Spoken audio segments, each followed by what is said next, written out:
from stone to protect Girdlegard.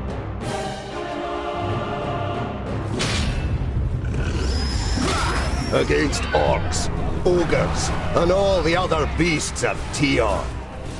We are the guardians of Girdlegard. We are the children of the Divine Smith. We are the Dwarves.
A present from the workshop!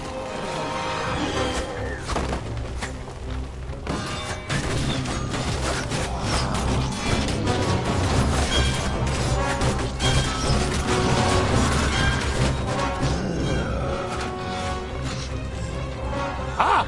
I'd be happy to pass on this present to the Greenskins!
My king!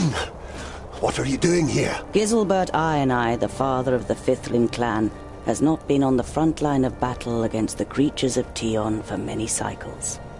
The king surveys the battlefield and the defenders with a grave expression. We are too few. This you know as well as he does. But there will be no reinforcements arriving. Hundreds of brave warriors lie inside the fortress dying. The illness is running rampant. It brings weakness and death. Stay at your posts. Be as steadfast as the granite of which we are made. Nothing can break us. Vrakas is with us.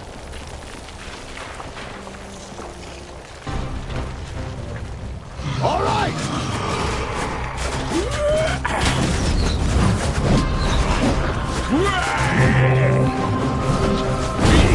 Understood!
Yes!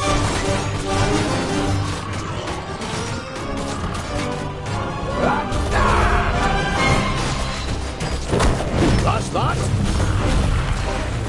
Yes? And speed! And again! No, not yet. What is it?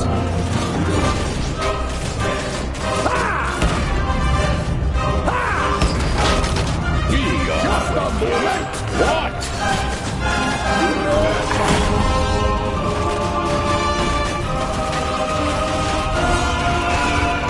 That's not yet possible. These are the ones who attacked us in the tunnels. We suffered great losses beating them back.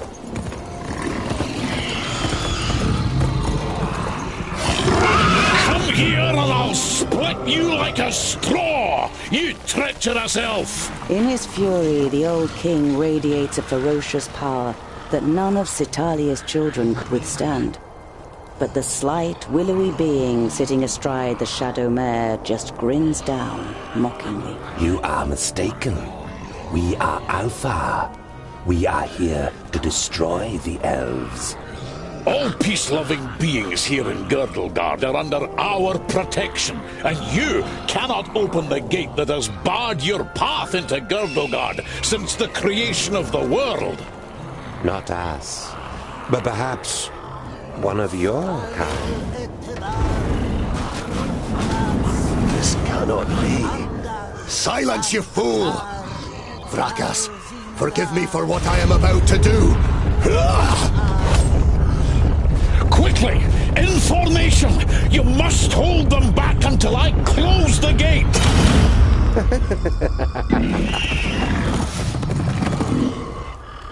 Yes?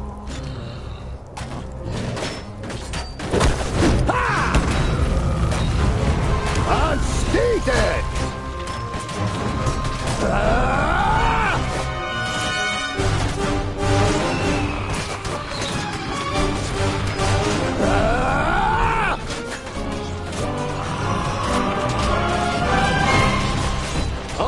Not possible right now!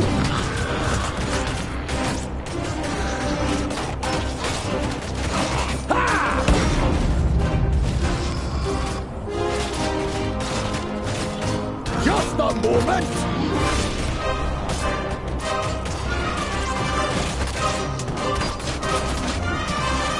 And again!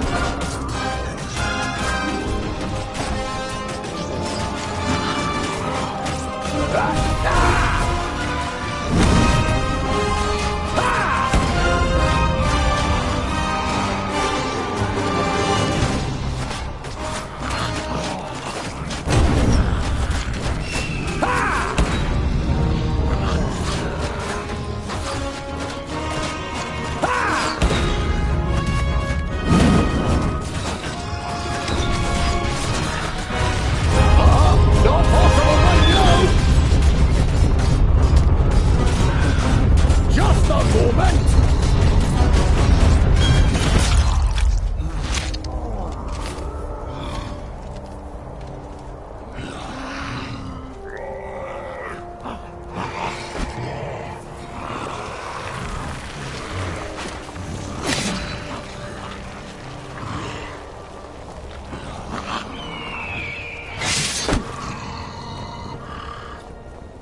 Look at me. I am Syntheras, the Reaper of your death. I will take your life, and the land will take your soul. Get out of my sight, pointy ears, and let me delight at the closed gate a little longer. The gate may have closed, but when you rise again from the dead by the power of the land, you will be one of us, and you will open it. Never! My soul belongs to Vrakas. No, your soul now belongs to the land, and henceforth you will belong to it forever. Now die, and return. Then hand us Girdlegard.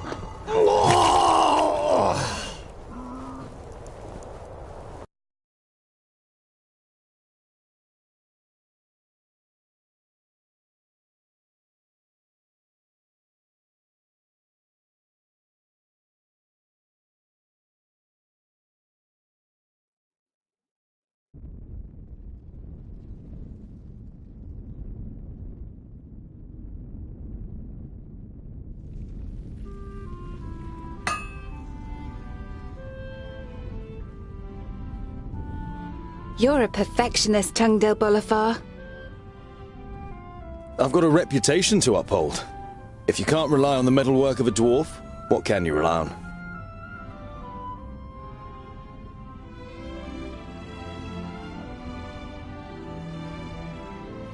What can I do for you? For me, nothing. It's Lot Yonan. He wants to see you in his study. In your mind, you go through all the recent incidents that might have annoyed the Magus. Apart from a few little squabbles with his famuli, nothing worth mentioning happened since the incident with your beard. You nod. Okay.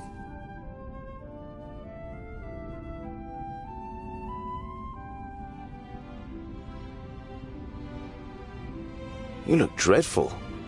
What a charmer. The maid gives you an ironic, reprimanding scowl. Ikana has been crying half the night. When you were teething, I carried you around the vaults. You played with my beard and I sang you to sleep. Frala smiles. She's heard this story many times before. That was 23 cycles ago. But I'm quite sure you didn't sing. You might have grumbled a bit. If what you've read about the dwarven lifespan is true, it'll be another 300 sun cycles and more before you are called to the Eternal Forge. The certainty of one day having to witness Frala's death already burdens your heart. I'd better not keep the Magus waiting. See you later. There's goulash for dinner.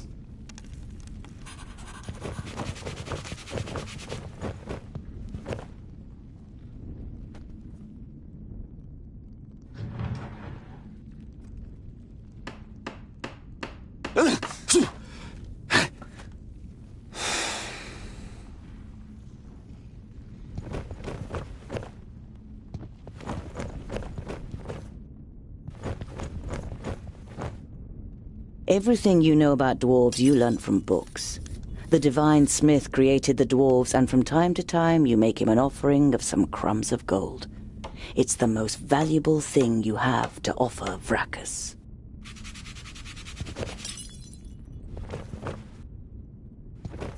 You've worked a bit more on Sunya's birthday present last night. The little one is crazy about horses. You, on the other hand, prefer to keep your distance unless you're fitting them with hooves. Too many legs and way too big.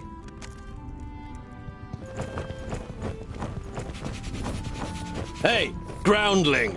Come to the kitchen, we need you. Jolison, Tungdil! Quick! Or the goulash will get burnt! You immediately recognize it's a heavy load, and none of the famuli, who feel superior even during kitchen duty, dare do anything. They might burn their fingers, or even get a bit dirty.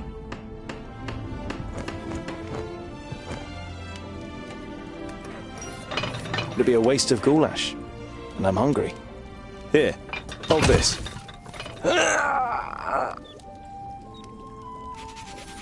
With as much concern in your voice as you can muster, you say, Oh, no, this doesn't look good. You're pleased to notice he's dripping with sweat. I'll get you back for this, groundling!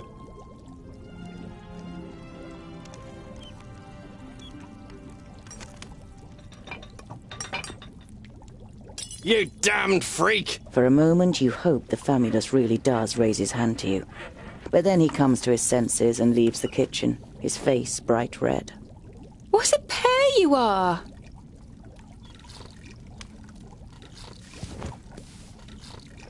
The goulash is bubbling in the cauldron. You draw the warm air in through your nose, and the smell makes your mouth start watering.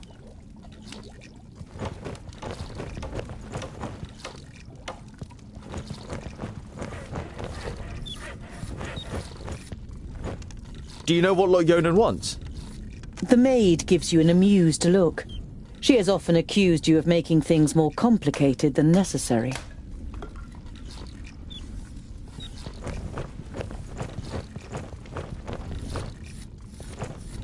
I am your godfather, little one. I'll look after you just like I looked after your mother. Little Ikana grasps your calloused finger and smiles at you wide-eyed.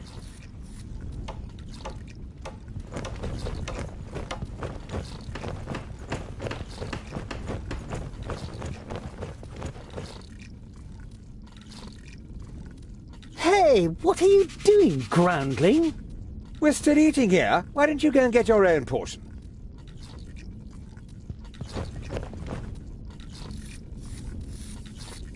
The blacksmith.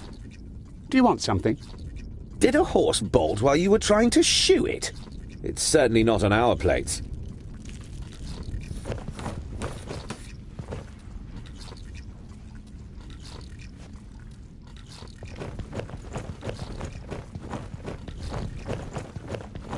Of the 200 or so people selected to learn the art of magic under Lot Yonan, there's barely a handful of them you can stand the sight of.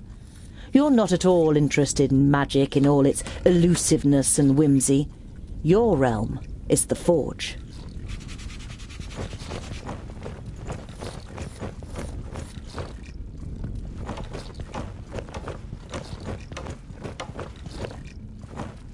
Lot Yonan's vaults are equipped with laboratories, a library, and private rooms for the famuli.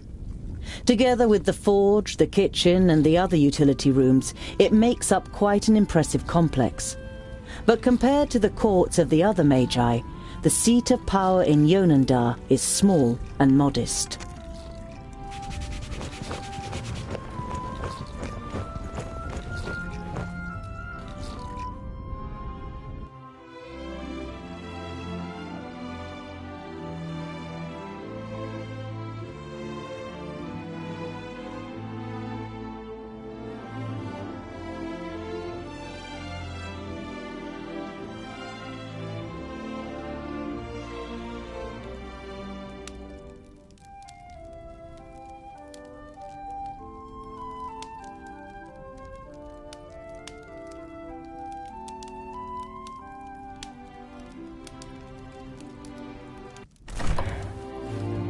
Master Lot Yonan, Frala told me you wished to speak with me. Ah, Tungdil, come in. There is a bag over there in the cupboard. Take it out, please. It contains artifacts belonging to my former famulus Goren. I wish to return them to him. He's in Black Saddle, 300 miles away. 300 miles? That's a long journey. Who are you going to entrust with this? I was thinking of you. Me? There is no one better to take on this journey. You have acquired much knowledge. You are almost a scholar. You know more than most famuli about Girdlegard and its inhabitants. It is time for you to go out into the world and see it with your own eyes. With pleasure.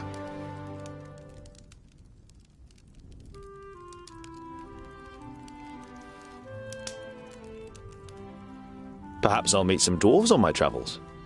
Yes, perhaps. But don't hold out too much hope. And be careful who you talk to. Not everyone out there likes dwarves. Yeah, goblins. They abduct baby dwarves and sell them to magi, from what I've heard. Not the best bit of business I've ever done. But what was I to do? The Longnoses threatened to throw you into the nearest river. What's in the bag? Magical devices. You better leave the bag closed if you want to avoid any accidents. Dwarves don't really like magic, and magic doesn't like you either. Rakus gave us so much craftsmanship that there's no space left in our bodies for magic. Strictly speaking, every time you've been too close to magic, it has ended in catastrophe. Be on your guard. Look after the bag and don't lose it. May Palandiel be with you. And Vrakas too, of course. I'll set off immediately. I'll see you soon, Lot Yonan.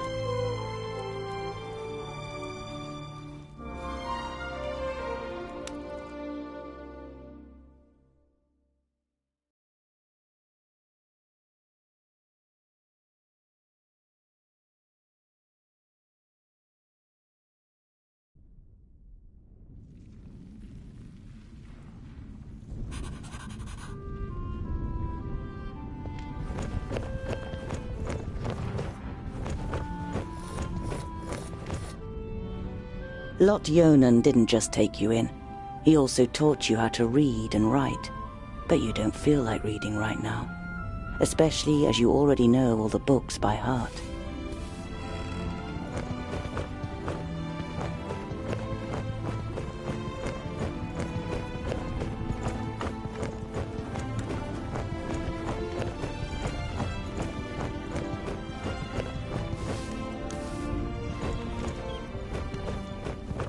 Vegetables, bread, cheese, but the cook is not to be trifled with. Many painful knuckles have taught you that she knows how to handle her heavy wooden spoon, and that she may possibly have eyes in the back of her head.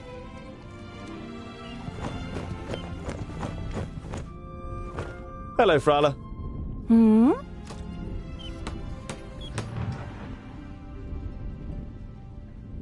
I need provisions for 300 miles. You're grinning from ear to ear. Finally, you've got the chance to see something of the world. 300? Tungdil, that's no errand. That's an epic journey. Wait, I've got just the right thing. But make sure the cook doesn't see. I'm going to Blacksaddle to return a few things to a former apprentice in Amagus. You pocket the rye bread, sausages, and ham. Enough food for the first few days of your journey. I've got a present for you. You take out a symbol of protection that you've carefully made from 3 horseshoe nails. It's not the finest jewellery in Girdlegard. One look at Frala's face makes it clear that it doesn't matter. She glows with happiness as she takes the pendant. For me? But why? Because you don't see me as an oddity, and you're like a little sister to me. You could have said, but you settle with a shrug and a crooked smile. I have to go. I've got a long journey ahead of me. I wish you the blessing of Palandial and Vracus to protect you from all danger on your journey. Here, a talisman. Whenever you look at it, think of me. Frala winks at you mischievously. And of getting me a nice present.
How nice to see you again, Lotyonen.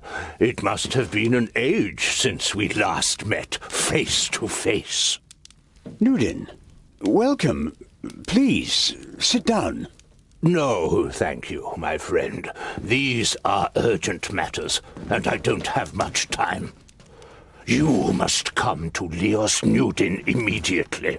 The perished land is stirring. Are you sure? What makes you think that? I found out about 60 orbits ago, during a visit to the borders. Our magical barriers have weakened and become porous. The Elfar have left their land, and a huge horde of orcs have marched into Girdlegard. Were you able to strengthen the spell with your magic? No. I can't repair the damage alone.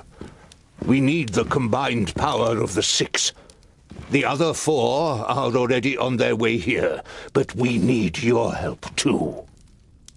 I will set off for Parista without delay. Oh, and as you're coming, could you also take the opportunity to bring back the things that I lent to you? Of course. I have them already packed in a bag. Oh, thank you. We'll be expecting you.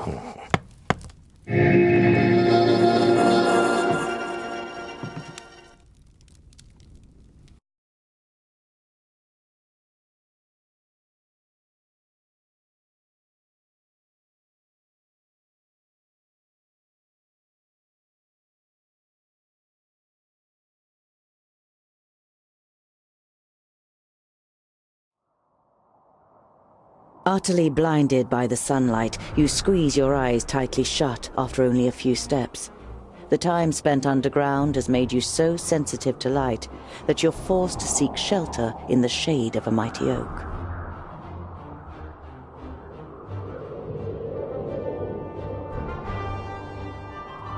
You reach a small lake by a birchwood. Your feet hurt and your eyes still sting in the unaccustomed sunlight, but a smile spreads across your face nonetheless. You've covered a decent distance on the first day of your big journey. You pitch your camp and lie down to sleep on the hard forest floor. When you awake in the morning, your legs are stiff and achy. Trying not to feel sorry for yourself, you throw your rucksack over your shoulder. You're a dwarf, and dwarves don't complain.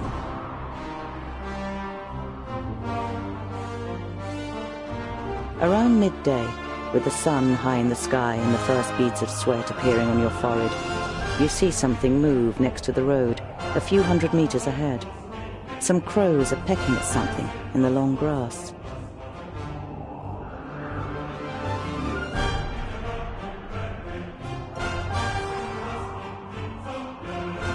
The creaking leather armor, the clattering rucksack, and a dwarf's inability to be quiet makes the crows flap around as you move from one bush to another. You give up trying to be stealthy, stand up straight, and see two human bodies in the flattened grass.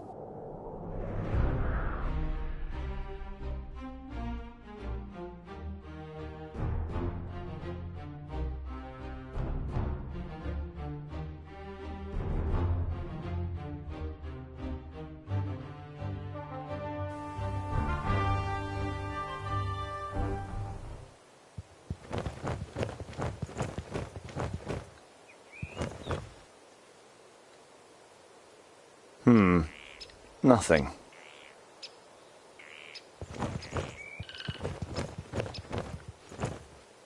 You don't see any signs of a struggle in the area where the corpses are lying. Were they stabbed by a companion? A stranger could hardly have crept up on them with such sparse cover. A slender man lies in front of you, dressed in an expensive robe. It is in the colours of Turgur the Fair-Faced, one of the 6 magi.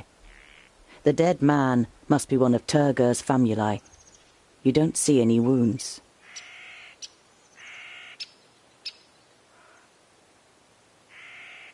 By Vrachas. There are some narrow stab wounds in the man's chest. The cuts are too big to have been made by arrows, but too small for sword wounds.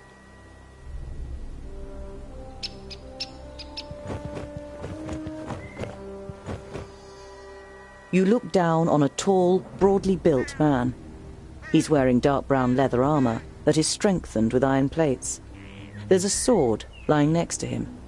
Was he trying to defend himself against something? Or someone? There is no blood on the sword.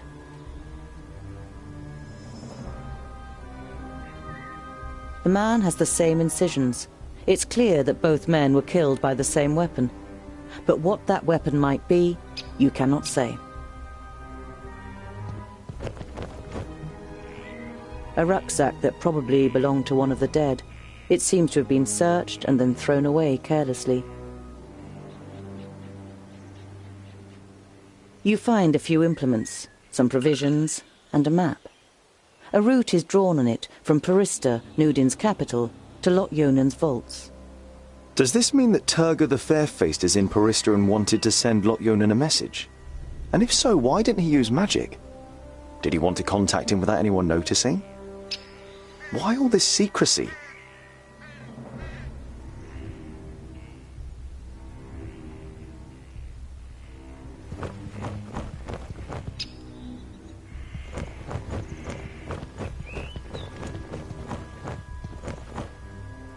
Nothing again. You halt. There is something. Another rucksack? You open the rucksack and recognize that someone has already rummaged through it. As well as some implements and writing utensils, you find a pouch full of gold and a talisman. The gold is proof that this is not a case of robbery.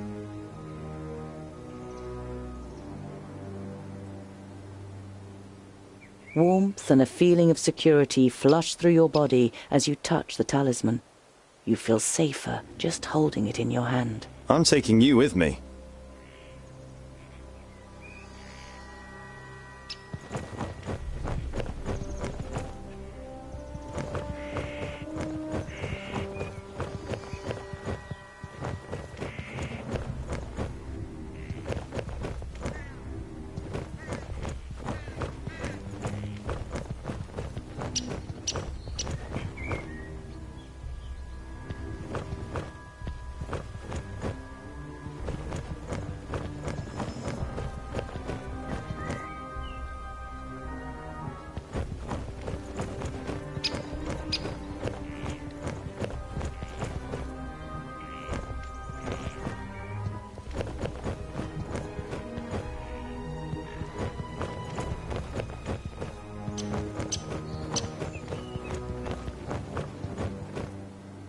You scour the area once more and ask yourself what to do next.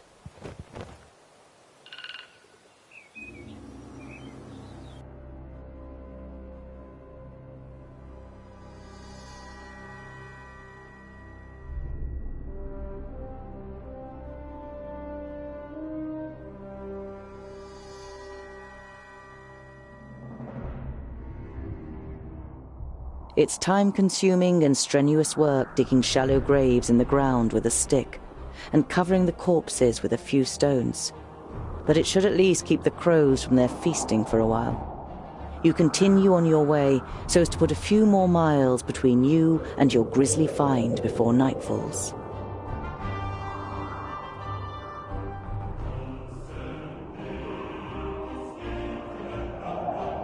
As the gable end of a small farmhouse and a barn appear from behind a hilltop, you hear the loud cries of children at play. A girl runs along the path laughing, followed by a small boy with a big stick in his hand. The boy is trying to catch up his sister with a determined look on his face, but is finding it difficult to keep his short legs under control on the uneven path.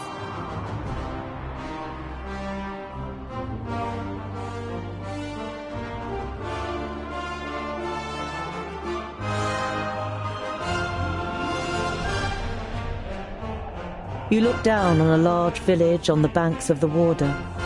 Some of the village is built on stilts in the river. A wooden bridge spans the fast-flowing water. A huge wooden palisade has been erected to protect the village from attack. The guards on the palisade are watching you. Their armor looks well cared for and well made. The smith who made them knew what he was doing. You conclude that the men depend on the protection the armor offers and aren't just wearing them to look good. They're certainly not villagers.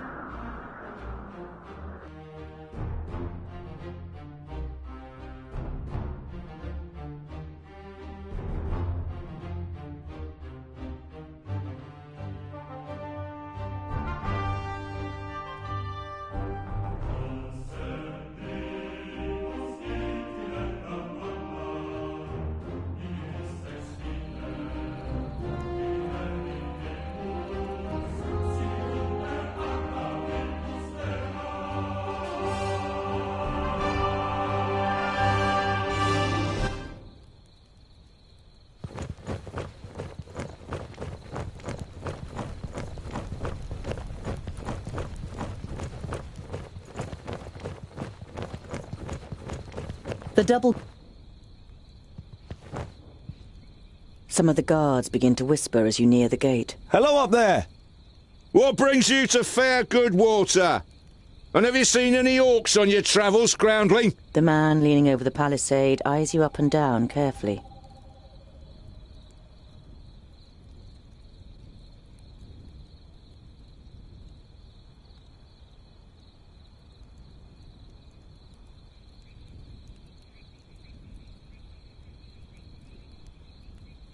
Goodwater is well known for its hospitality. A fact that you've just made up yourself. Let me in, and I will tell other travellers all about it.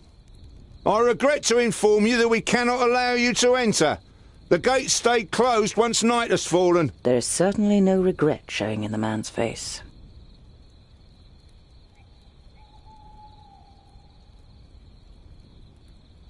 I'm a blacksmith.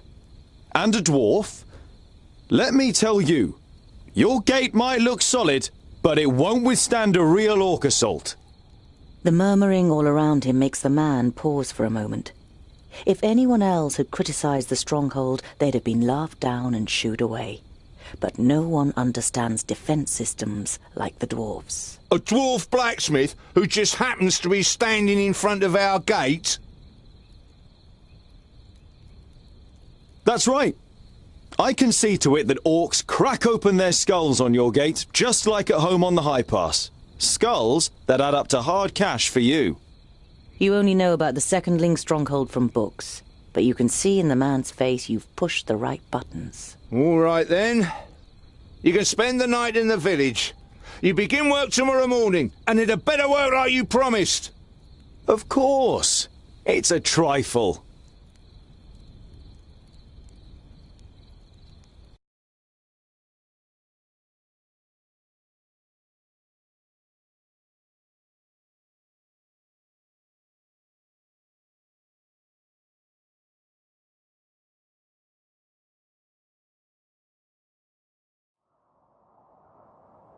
After a meal, you spend the night in the comfort and shelter of a Goodwater tavern. The next morning, you feel fully refreshed. You strengthen the gate with cross braces of wood and iron, using your experience and skill. Now it should be able to withstand an attack for much longer. Mercenaries and villagers alike watch you work, clearly impressed. As you finish, a man approaches you. Well done, dwarf. We were right to bring you into our village. The village grew rich through bridge tolls, and this wealth must be defended.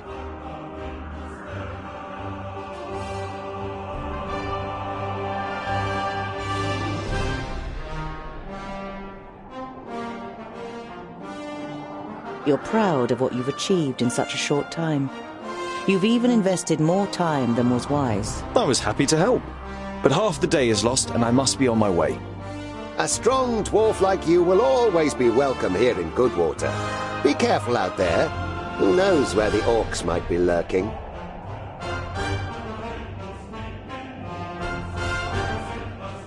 An uneasy feeling has been your constant companion since you left Goodwater. Every little sound in the forest makes you fear you've been discovered by a horde of orcs. But you reach the end of the day without bumping into any of the greenskins. It seems as though Vrakas has granted you one more day in Girdlegard. As night begins to fall, you pass a large oak tree and decide to call it a day. Near the oak tree is an abandoned camp with a fireplace, which appears to be a couple of days old. You swing yourself up the trunk and then pull up your baggage after you. You're prepared to sleep in a tree like a bird if it means escaping the orcs' attentions. You sling your rope twice around your stomach and the trunk of the tree to stop you from falling accidentally. You close your eyes and dream. You see North Pass and smell the fresh, icy wind that sweeps over the peaks of Great Blade and Dragon's Tongue. But the harmony is interrupted by the hideous roar of an unending flood of orcs throwing itself unceasingly against the fortification. You smell the disgusting green blood of the orcs and taste the rancid fat of their armor on your tongue. The bitter taste becomes stronger until it's unbearable and wrenches you out of your dream. You open your eyes and are surprised at the brightness as a glance at the sky confirms that it's still night. Your eyes move towards the ground, and what you see makes the blood in your veins freeze.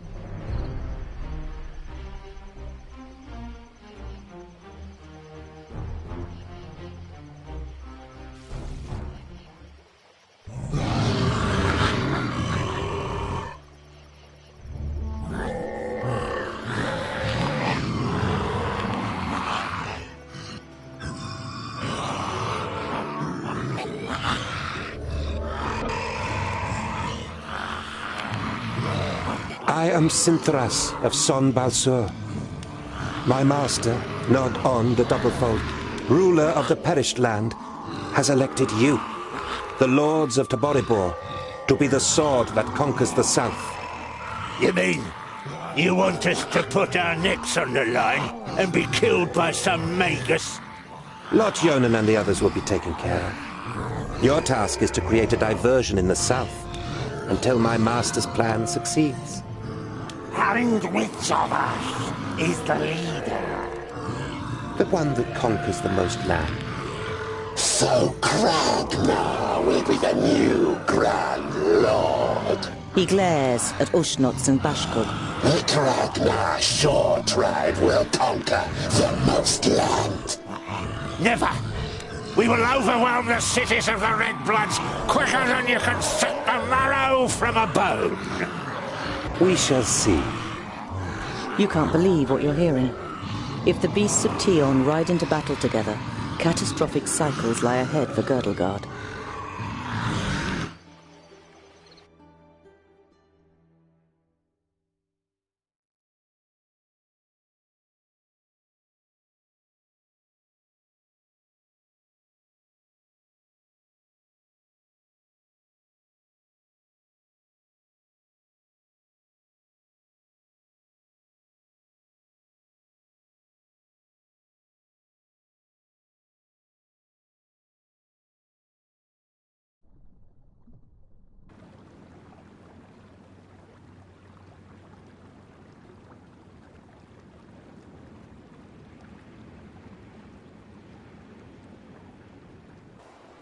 The night in the oak tree was the worst of your life.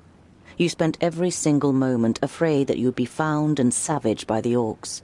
But as the first rays of sun broke through the treetops, the orcs abandoned their camp and left without discovering you.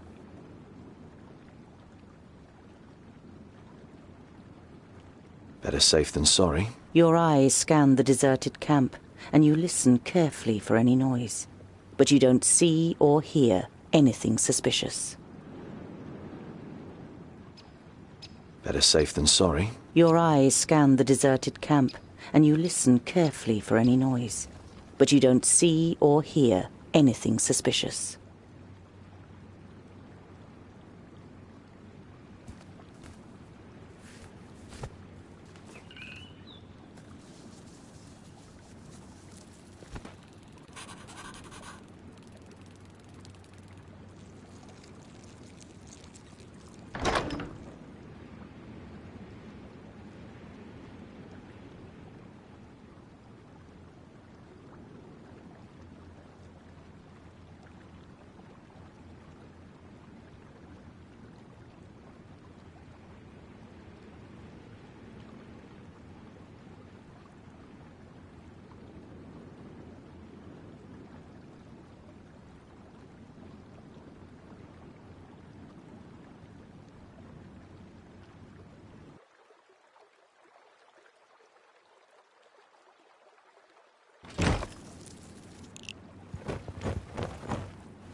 You're overcome by the urge to vomit.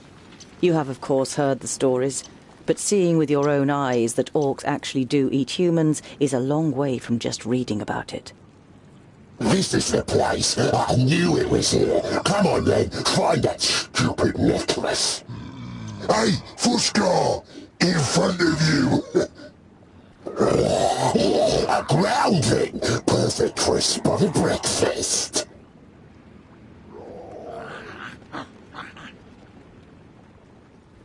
You know that you're no warrior, but perhaps you can escape with a diversion.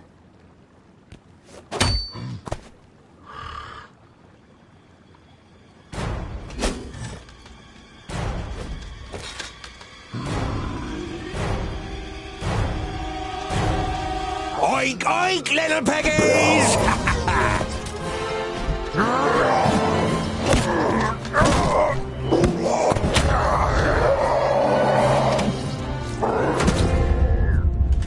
By Barrowin's beard!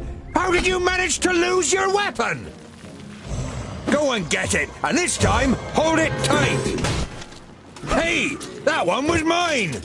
You're just too slow, dear brother! Too slow? Just wait!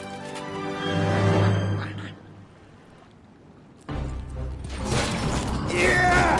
What is it?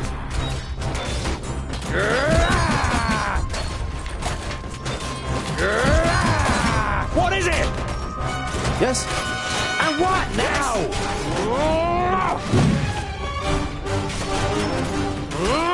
Huh? Yeah! He hardly put up a fight! What is it?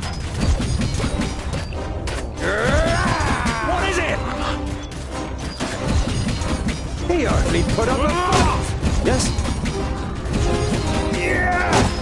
Huh? Yes?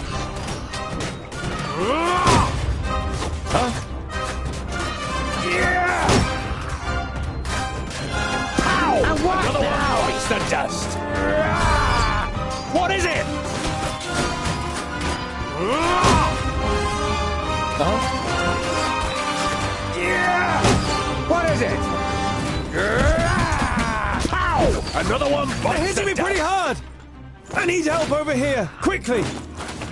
They're hitting me pretty hard! Ha ha! Yeah! And what now? And again!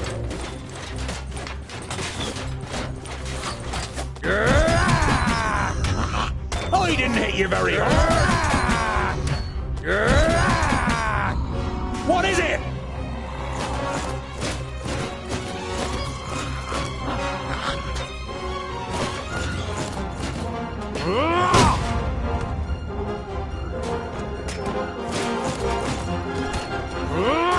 Yes? Yeah! What is it?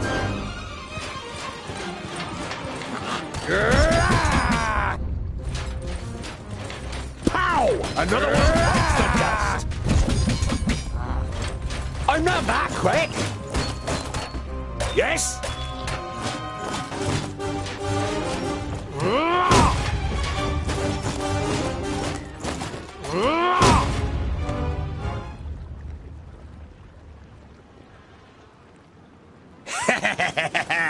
Oink oink! That's all? No more orcs? Well fought, young friend. Do you happen to be tongued ill? Well fought? But he fought like a... Boindale, what do you expect? He grew up amongst the humans. Who are you and how do you know my name? My name is Boindale Hookhand of the clan of the Swinging Axes. This is my brother, Boindale Doubleblade. We've been sent to find you. Call me Ironheart. Are there any more piggy snouts around here?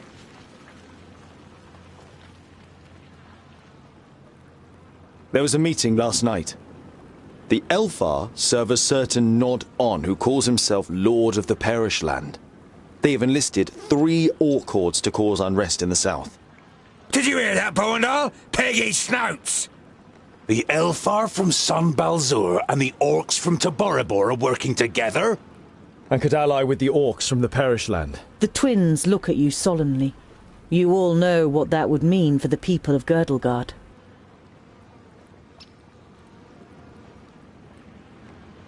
We've got to... Yeah, I know what you're gonna say. But it's our duty to get you to the Ogre's Death Fortress in one piece. I thought the duty of dwarves was to protect the innocent in Girdlegard. Lot Yonan and King Brawron will take care of the orcs. We 3 must be careful. You're not exactly a warrior. But he has broad shoulders and broad hands. There's hope for him yet. So when you've got the chance to split a few orc skulls, you should take it. You turned up at just the right moment. But are you sure it's me you're looking for? The High King Gundrabor sent us to fetch you and bring you to Ogre's Death in the Secondling realm in the south. Master, and am I a secondling? Well, something like that, I guess.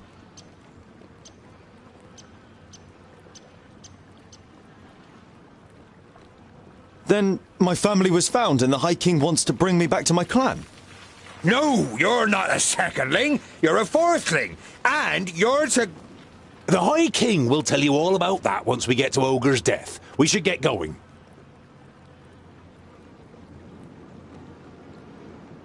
I would be happy to follow you into the realm of the Secondlings. In truth, there is nothing I would rather do.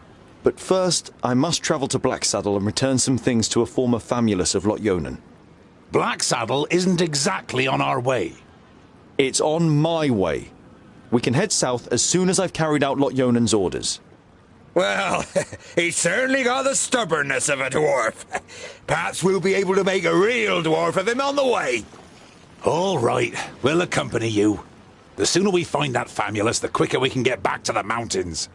I'll have to send Lot-Yonan a message by carrier pigeon on the way. And if we happen to stumble upon a couple of orcs... I like you, but we'll have to find you another name. Bolafar. It's about as good as Lipsmith, Paddletosh, or Blufflegrump. It is stupid, senseless, and definitely not a name of honor. What are you good at? I'm good at reading. Reading? You're a scholar?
There are dead orcs lying in the defensive trenches and strewn.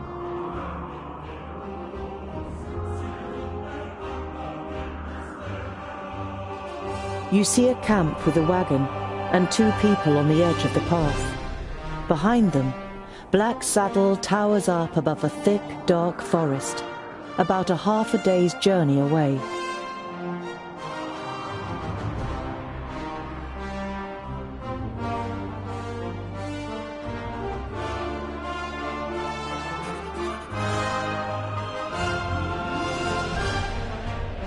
After a march through the thick pine forest, Blacksaddle, the sinister tabletop mountain, and your journey's destination rises up before you.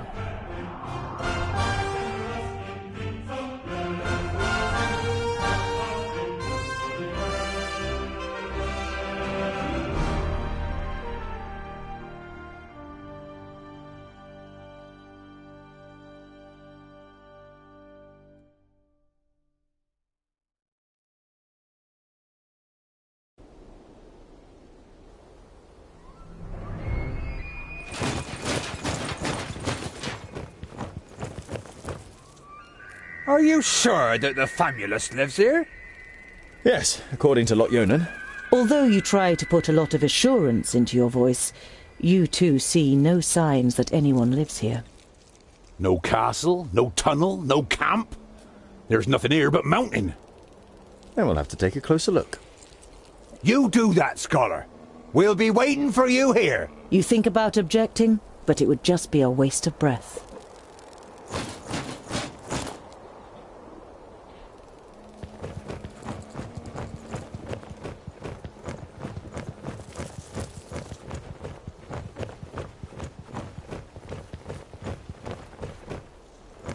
I can only climb a little way here. There must be a better way. An old tree. Looks like it could fall down at any moment. There we go.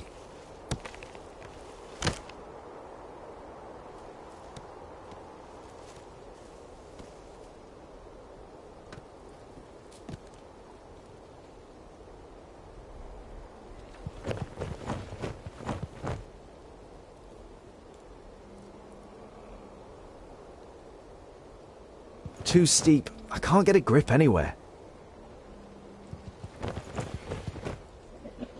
I should be able to get up here.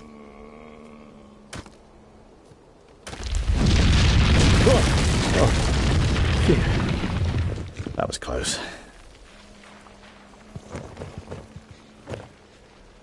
If Garen is here, then he is further up. I should find some kind of clue before I climb down again. I hope this is all worth it.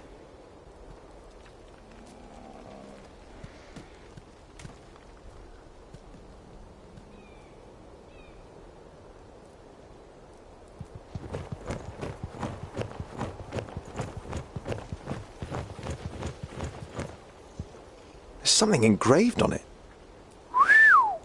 You realize with surprise that they are runes in the Dwarven language.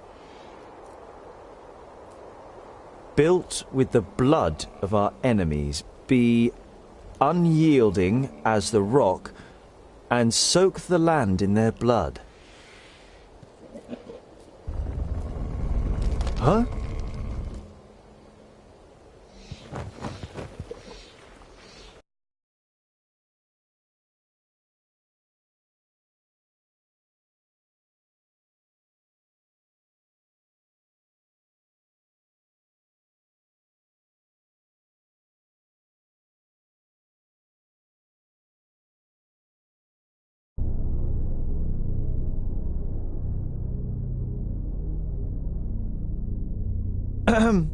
Hello?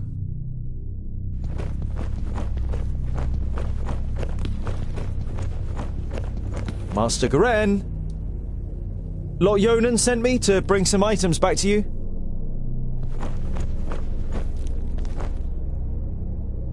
My inquiries are almost at an end. That means I can finally go to be with my sunshine. I have never been to Greenglade, but I think I will like it there.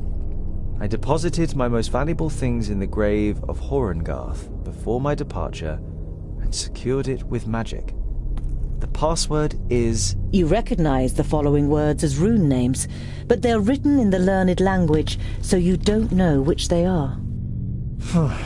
Greenglade. Oh, great.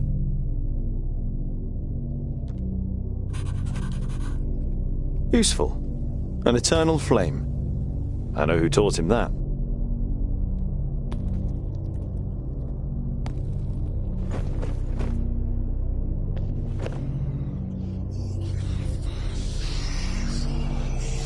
Hello?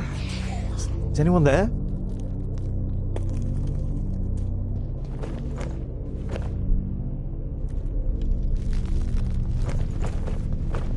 It looks as though Garen lived in the fortress for a while.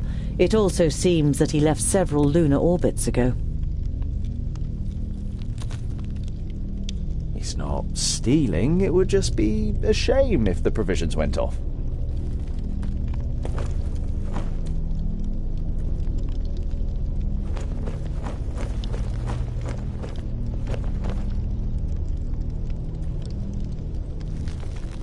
A series of weapons that are all clearly of dwarven origin. The spider webs and rust suggest they have been here for quite a while, maybe even centuries. Born of stone, forged in battle. Arise, reborn from the blood of the enemy. You're not sure if you really want to know what was once in this basin. The whole place gives you the feeling that a decent dwarf shouldn't hang around too long.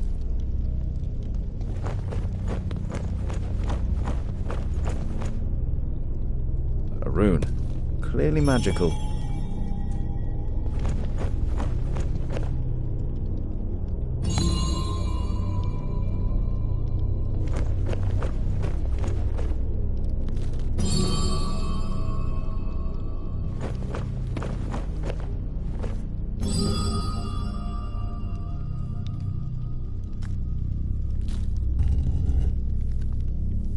Ah, that's it.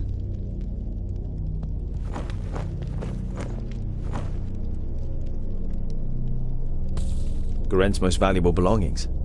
Letters from his lover, a silk scarf that must have belonged to her, and a medallion.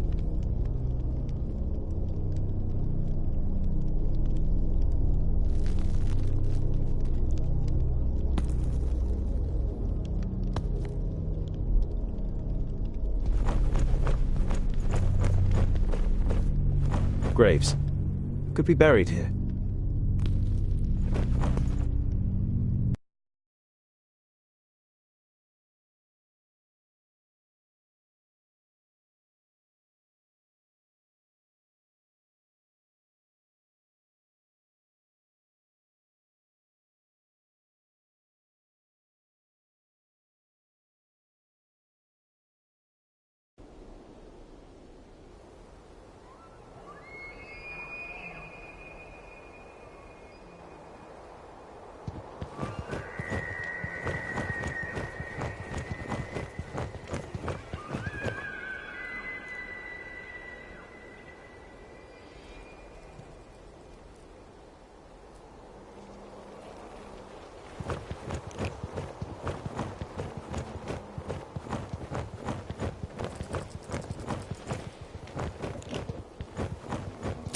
Even the dark, evergreen forest seems to be afraid of the Black Mountain.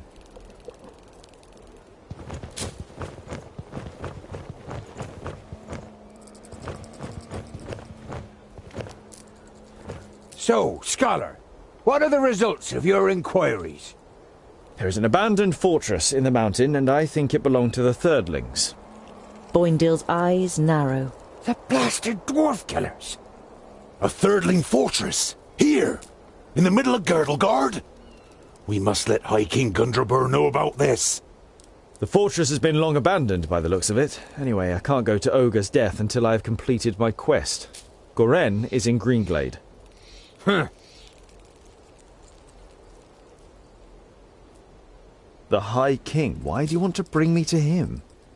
All right then. It's about the choice of the new High King. Gandagar, the king of the Fortlings, is with his entourage in Ogre's death and is supposed to ascend the throne. But our acting High King Gundrabur wants to prevent that from happening. He fears that Gandagar wishes to instigate a war against the elves.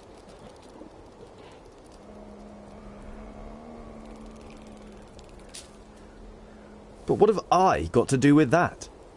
Boindale is about to say something, but is silenced by a nudge in the side from his brother. High King Gundrabur will explain everything when the time comes. You look distrustfully from one twin to the other. Boindale has donned an innocent expression, and Boendal doesn't give you the impression that he has anything else to say on the matter.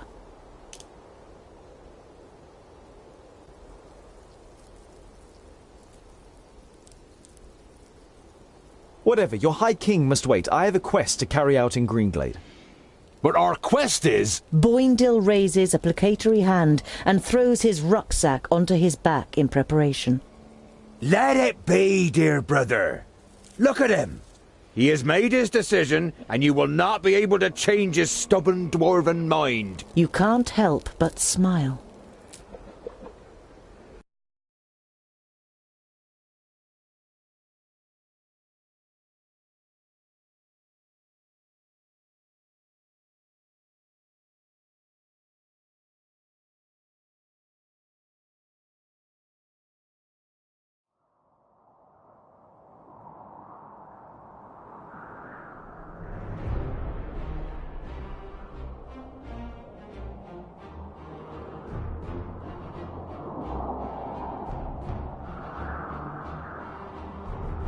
Traces of the attack on Steepleton can still be seen, but the repair work is coming on well.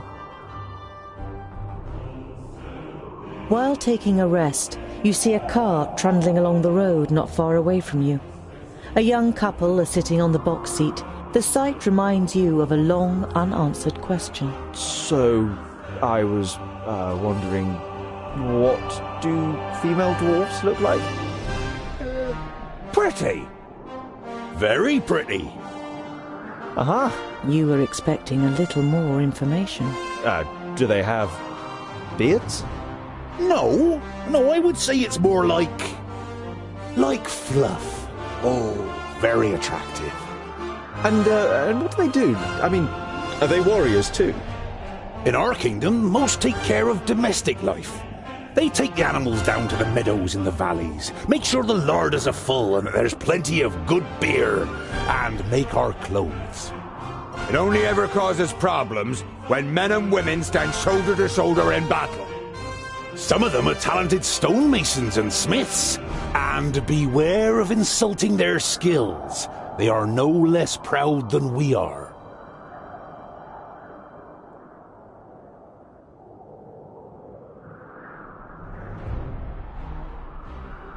By the evening campfire, Boindil rummages around in his rucksack and pulls out a cheese wrapped in a cloth.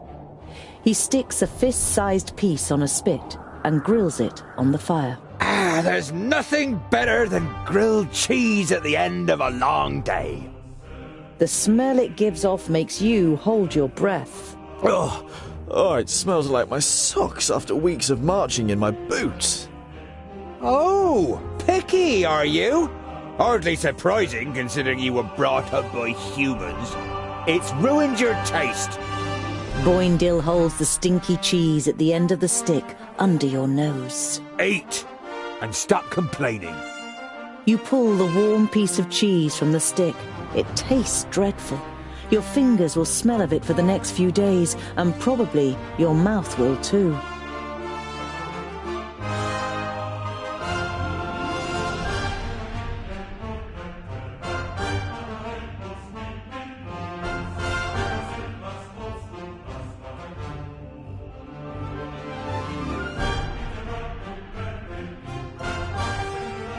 The hamlet of Sungird certainly lives up to its name.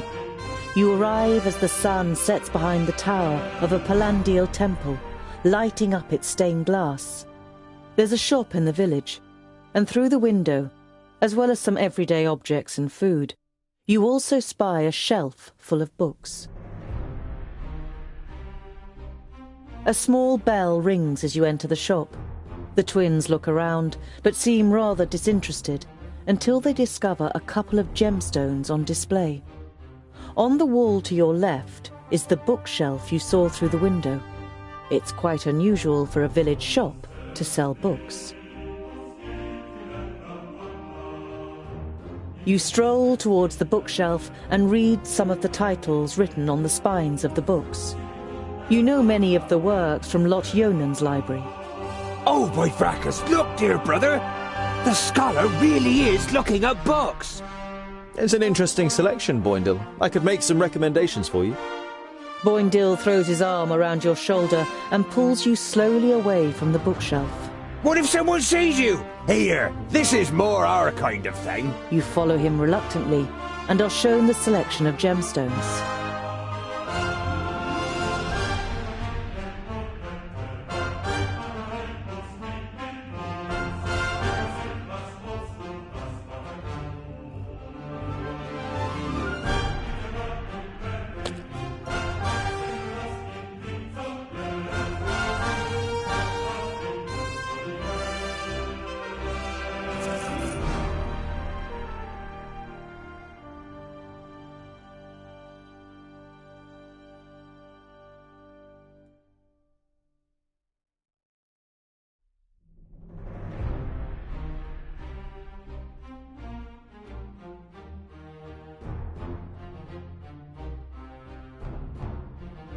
Boindil is walking next to you in silence.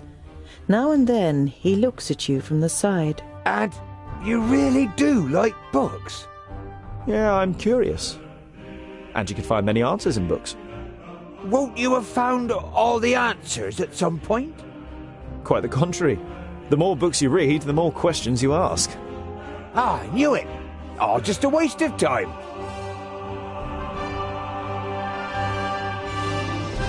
You approach the village and can tell even from far off that something isn't right. The smell of burnt wood and death is in the air.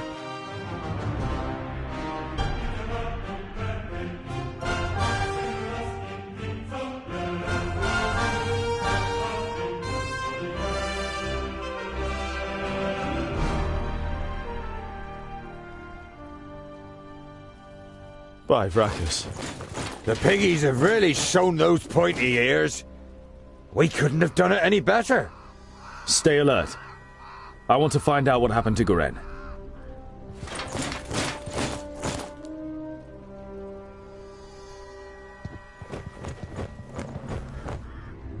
The elf maiden's graceful snow-white face still radiates beauty, in terrible contrast to the rest of her appearance. From the neck down, she is nothing more than a blood-red, damp and glistening skeleton. There are long nails sticking through her thin bones, and where her beautiful eyes once were, are now gaping black holes.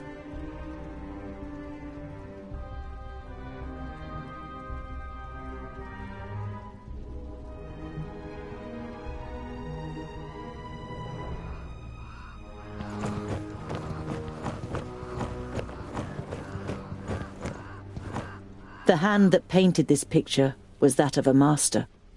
It is composed exclusively in shades of red, but every single little detail is painstakingly and precisely reflected. Trees, the remains of buildings, bodies. You hesitate.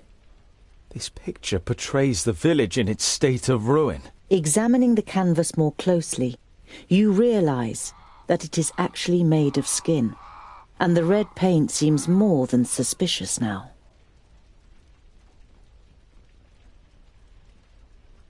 This is the most disgusting thing I have ever seen.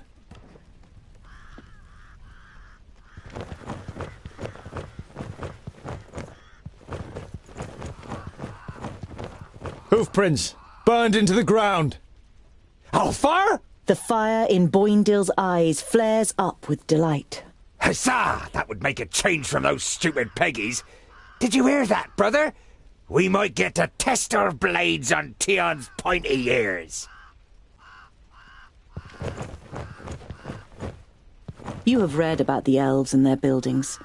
This here had always just been a small example of their architectural skill, which achieved perfection in Alandur. Now burning and ruined, the pavilion makes an even sadder impression.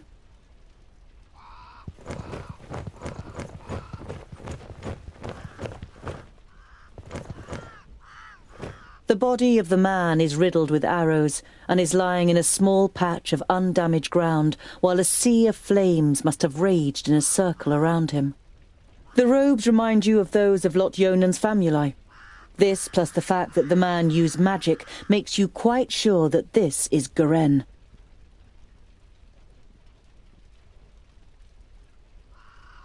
Goren had these books on him when he was attacked.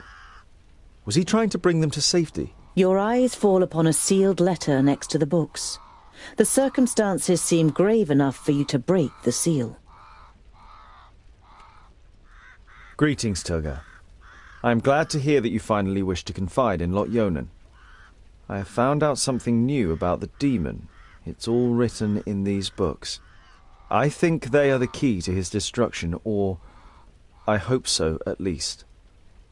Yours faithfully, Goren.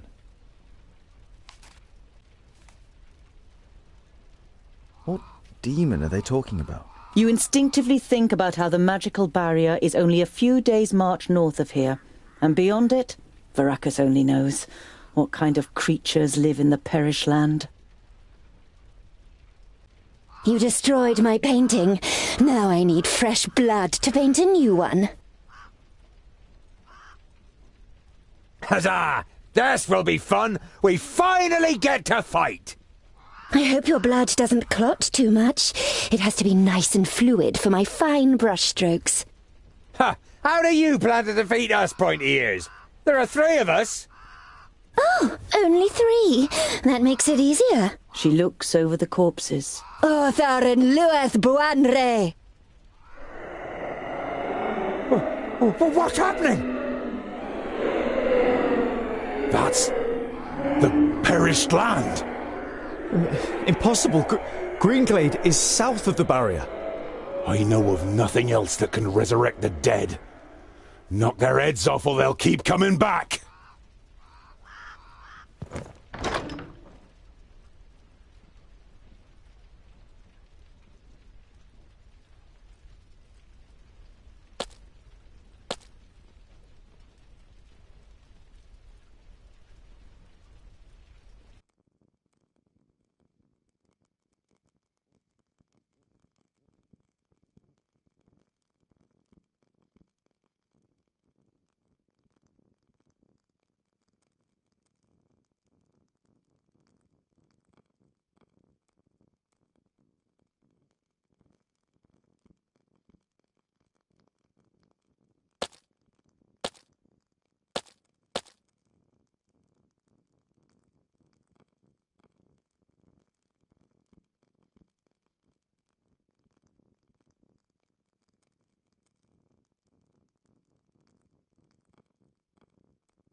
wait a moment!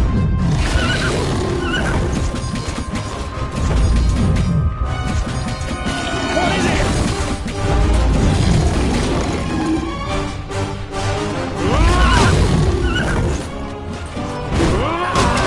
Ready soon! Huh? Ow! Another one bites the dust! What is it? Yes? Who's next? Kill! Here! Oh, you didn't hit you very hard! Huh? And what now? What is it? Don't rush me! Boindale! What you doing with your axes over here? Who's next? Huh? I can't do that yet! Huh?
Please wait a moment! Yes?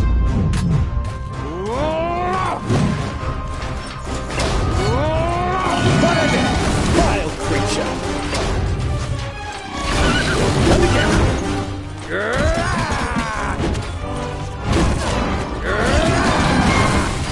Yes, yes! Soon!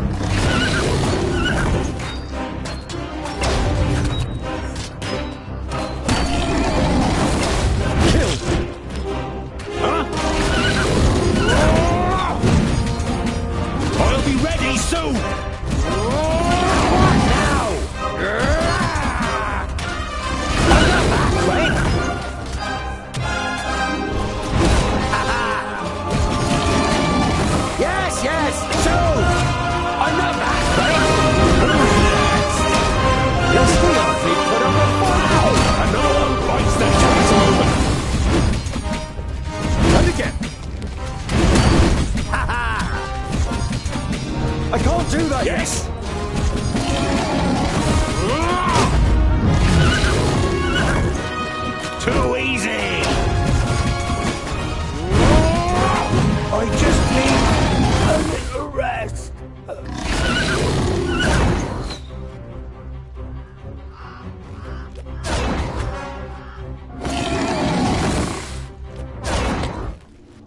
wait a moment. Huh?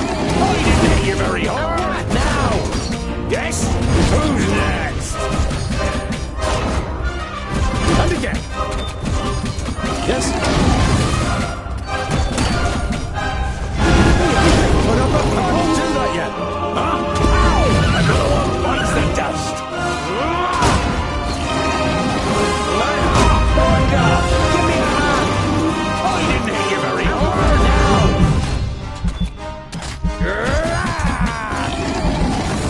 Ha ha! Who's next? He hardly put up a fight. Huh? Too easy.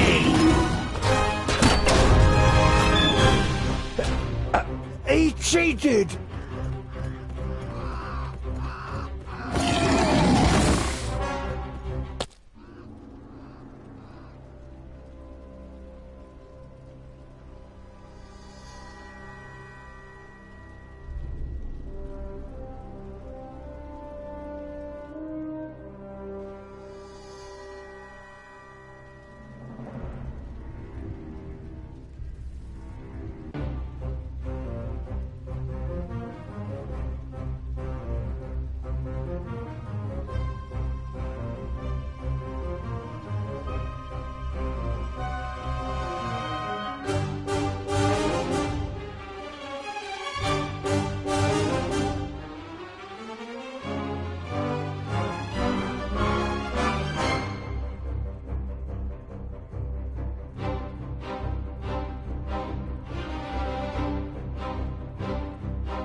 Please wait a moment. What is it?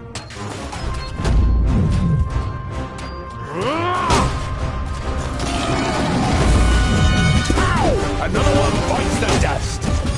Huh?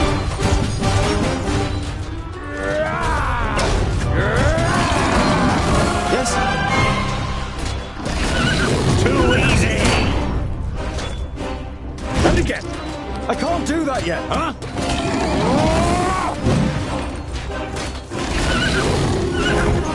I didn't hit you very hard. Ow! Hey!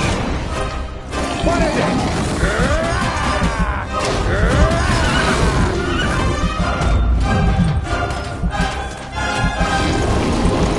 Ow! Another one bites the dust. Yes, yes, so! I didn't hit you very hard. Too easy. I'm not that quick.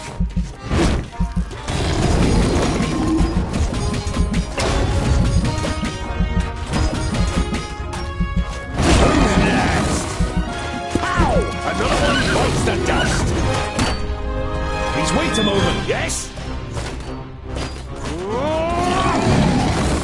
Don't rush me. Huh? Pow! Another one bites the dust. I can't do that yet. What is it? I'll be ready soon. Don't rush me.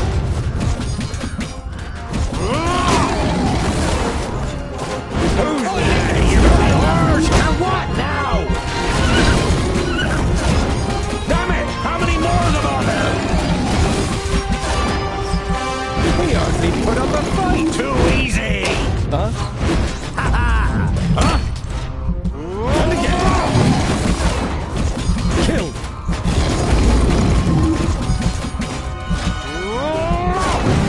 What is it? He hardly put up a fight.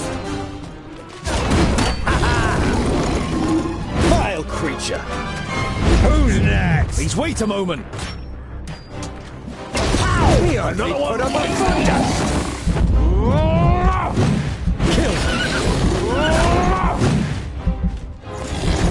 I didn't hit you very hard. And what now?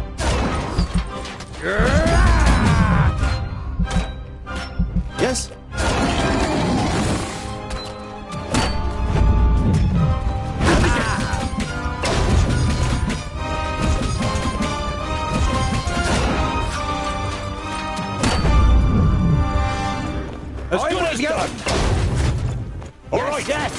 Can't do that! Yes!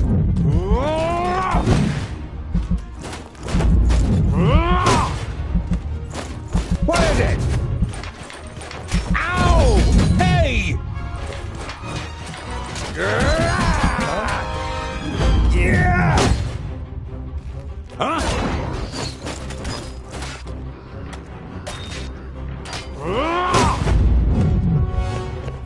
Of course!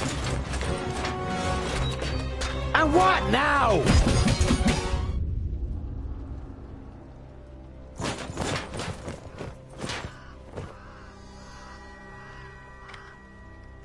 Dwarves, you protected the glade.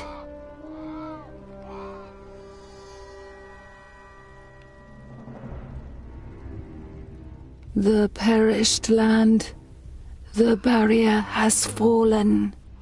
You can feel your stomach cramping. Unlike Boindale, you can't say a word. The damn Magi only had one job! So this is what it is like to rise from the dead. I feel nothing. I am left with nothing. My love, my beauty, my home, and my forest. Everything has been taken from me.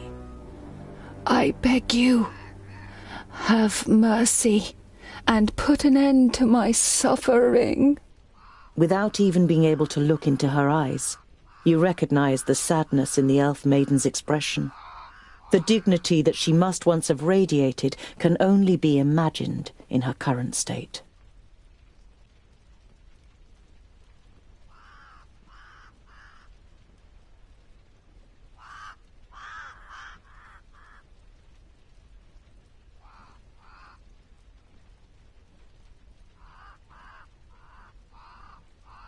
Garen was here, and I've heard that you elves have special abilities in battle.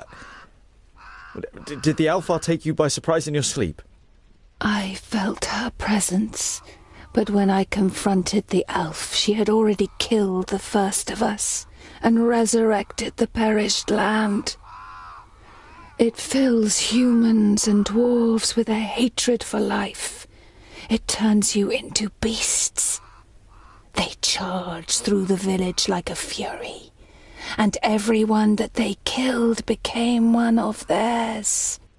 If the perished land spreads further south, then Nodon won't need any orcs, ogres, or Alfar. One human losing their life in the perished land would be enough for the madness to sweep through the land like the plague.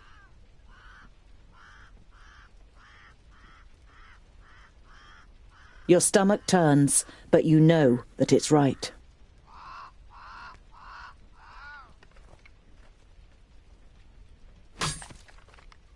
You've never seen the twins looking so serious.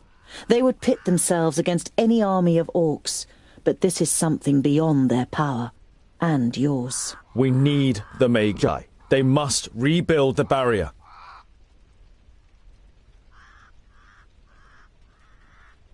We must go to Lot Yonan before the perished land spreads further.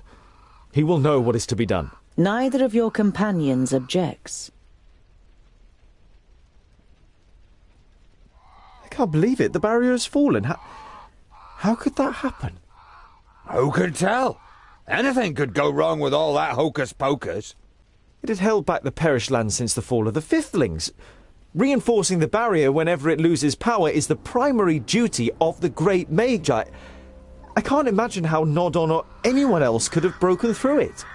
You think of the demons mentioned in Garen's letter. You wonder whether it could be possible that a demon from the outer lands might possess powers so great that even the 6 Magi weren't ready for it.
Every evening since you left Greenglade, you have looked at Goren's books and tried to prize out the knowledge that they hold. But now, you must admit to yourself that you can't decipher them. They are written in the learned language for high magi, and Lot Yonan didn't teach you that. However, you're sure that the books are important. Why else would Goren want them sent to Turga the Fair-Faced? You put them away with a sigh, and your eyes remain on the bag that Lot Yonan gave you. Did Goren ask Lot Yonan to return the magical artifacts in the pouch? You pick up the pouch and look at it. Lot Yonan forbade me from opening the pouch. The hamlet of Sungurd's certain. There's a shop in the village. A small...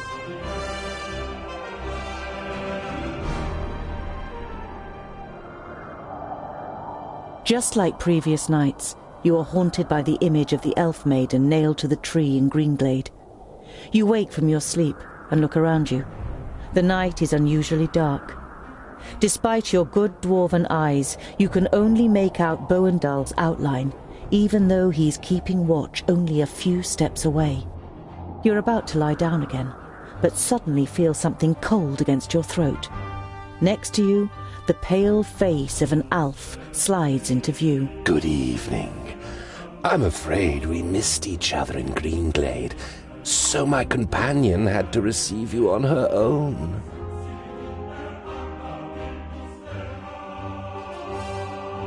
You want to speak, but the blade is pressed against your larynx, and you can only manage a wheeze. Shush! You don't need to talk. I'm not going to kill you. Not yet. Do you know what I'm going to do instead? You feverishly search for an answer, but you can't even imagine how an Alfar thinks. I will kill everyone who means anything to you. I will destroy your life, and you will sink into hopelessness, groundling. Your downfall is called Synthoras. You tense your muscles, readying to defend yourself, but suddenly realize that the blade against your throat has disappeared. You look around, astonished. The elf is nowhere to be seen. You look over to Boendal, who is easy to recognize in the bright moonlight. Next to you, Boindil smacks his lips in his sleep. You touch your throat, and when you don't feel anything, you breathe out, relieved. Just a nightmare. At least that's what you tell yourself. But you don't close your eyes for the rest of the night.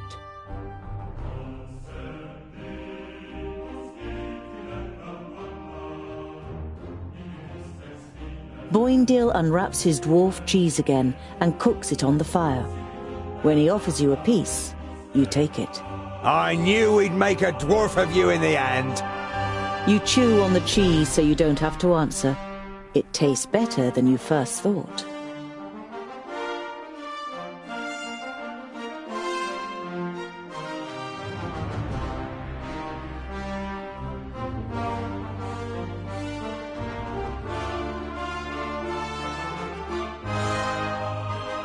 Traces of the attack on Steep...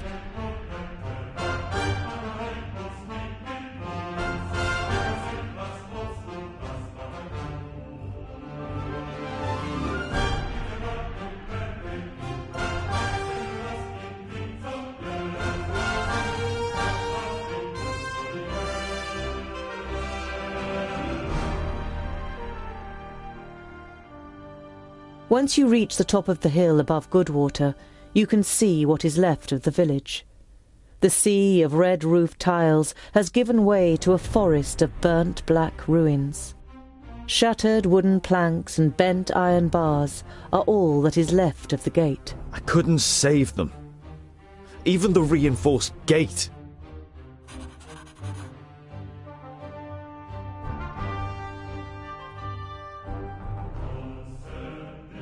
The farmstead has been plundered, ravaged, and part set on fire.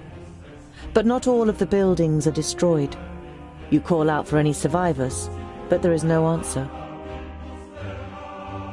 You split up and search for signs of life in the burned-out ruins of the farmstead. You take on the main building. You don't find anything, apart from a charred doll, and the twins have no luck either. There are no signs of life. With a heavy heart, you decide to turn around and continue on your way with the twins. Why are the Magus' vaults here in the middle of nowhere? And why does the Lord of Yonendar live in a vault and not in a castle? It's to do with the magical fields that spread out under Girdlegard, so the 5 magical realms are found where the fields are at their strongest. And that's why he lives in the vaults? To be closer to the underground magic? No, it's more to do with security. 200 students of magic and, well, a source of almost unlimited magical energy. The Magus thought that an underground vault was a more suitable place to train than Master Nudin's tower in the middle of Parista.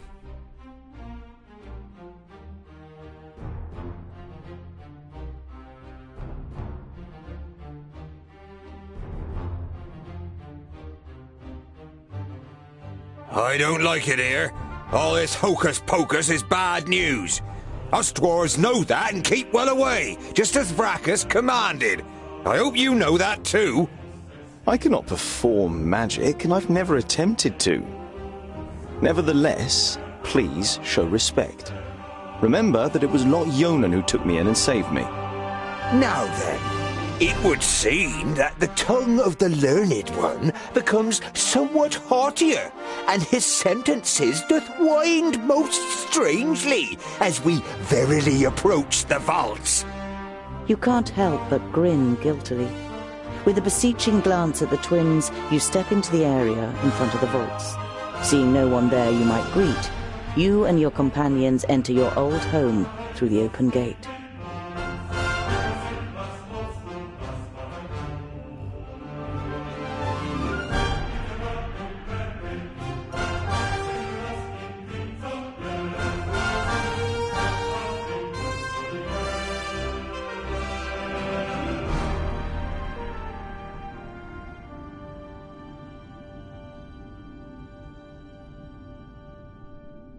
Who the hell built this tunnel? Bowendahl examines the crumbling roof with a mixture of disbelief and indignation.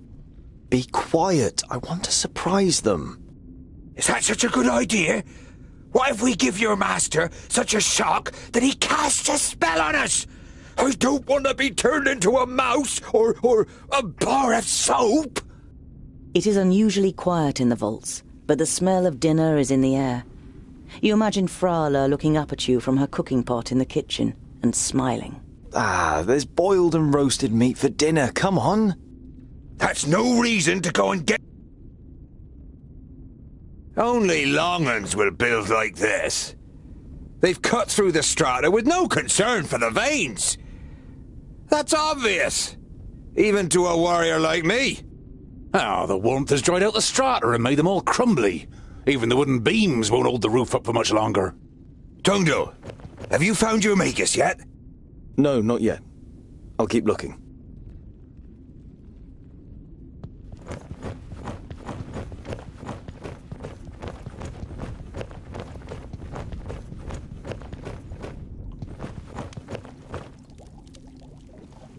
Lumps of meat rise up and appear on the brown, bubbling surface of the soup before sinking back down out of sight. The hearty smell makes your mouth water. A human foot? Your stomach turns, and you have to fight hard against the impulse to run out of the kitchen screaming. The cradle's empty. Your stomach tightens. You refuse to believe it, but you can't help thinking of the soup again. No. It can't be true. Speaking it out loud helps, but it doesn't get rid of the bad feeling completely.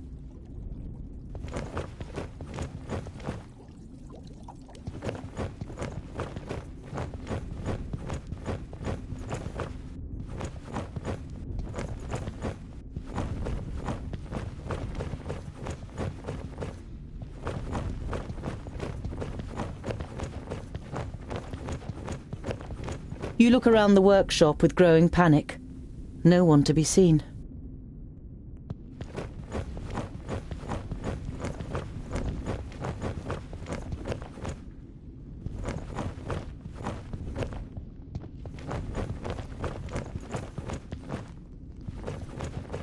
A couple of weeks ago, this anvil was my whole world.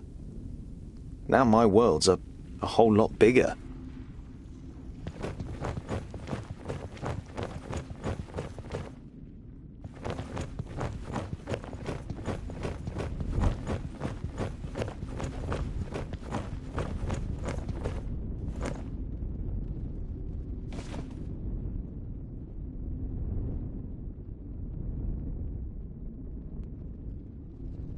What happened here? Speak! Ah, another one.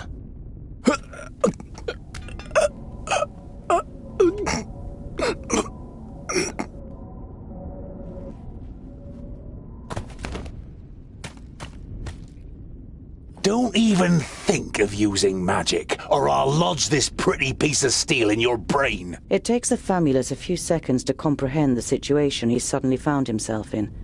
He seems to weigh up his options for a moment before he breathes out and the tension leaves his body. All right, I won't use magic. What happened here? Where is everyone? For a while, the Famulus seems to be playing with the idea of being stubborn. Bowendahl pushes a little harder on the end of the crow's beak, and the tip penetrates the skin. Blood seeps out. They're gone. Dead. A school full of magi destroyed without any signs of struggle? Lies. The facts seem stacked against it, but you cling on to this faint hope. Lot Yonan's famuli were already in Parista. There were only novices left. We made easy work of them. The Elfar, Syntharas, he insisted on being part of the raid after he found out that you grew up here. He opened the gates and killed most of those here before they even knew what was happening. In your mind's eye, you see a pale face appearing from the darkness. You saw what Elfar are capable of in Greenglade. You push the thought to the back of your mind and try to keep a clear head. Lot Yonan, where is he? Nodon killed him. He killed all of them in Parista. There's no one left in Girdlegard who can take on the last Magus. You're saying that someone took on all 6 of the Magi at once and defeated them? Ridiculous. 5 Magi. My master Nudin is Nodon the Doublefold, the Lord of the Perished Land and soon-to-be Lord of Girdlegard. He killed the masters, and the apprentices followed soon after. They're all gone, and he changed the magic field so that only we can use them. An icy hand grabs your heart. It's impossible that there's only a single Magus left, and he's not fighting against, but for the Perished Land. Why are you snooping around in Lot Yonan's study? What are you looking for? I'm looking for artifacts that Lot Yonan, when he was in Parista, claimed he had forgotten and left in a cupboard, and for the books that were stolen from Greenglade. I'm guessing you're the dwarves that stole the books. What does your master want with the artifacts and the books? I don't know. He commands, we obey. He's going to be very displeased. I did find a bag in the cupboard, but it didn't contain the right objects. I've had enough of your lies. They're alive. Lot Yonan escaped and has gathered his apprentices, Frala, and the others around him to fight against Nodon. We just have to find them. The war was over before you even noticed it had begun. Nodon cannot be stopped. He is on his way here and will just... Blah, blah. We will leave immediately. This news is of great importance to the Council of Dwarves. I'm not going anywhere. I have to find my friends and Orcs! Lots of them!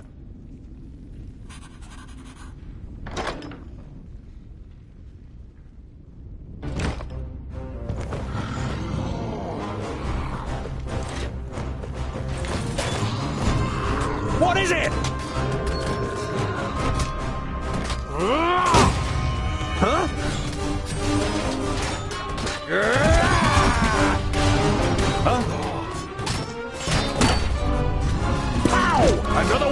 bites the dust. Yes? Kill!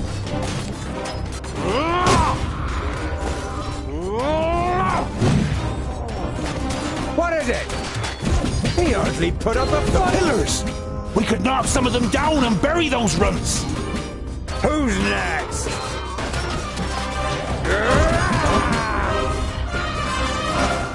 Vile creature! Ow! Another one bites the dust. Huh? Yes? Yeah! What is it?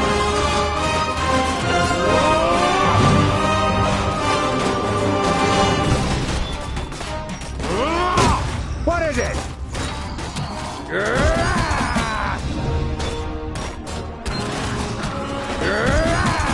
I didn't hit you very hard. I'm not that quick. Too easy. He hardly put up a fight. I didn't hit you very hard. Vile creature! Yes? Who's next? There are too many of them! The side door in the workshop. It's our only chance. I will go. Of course. Understood. Yes. And what now? I didn't hit you very hard.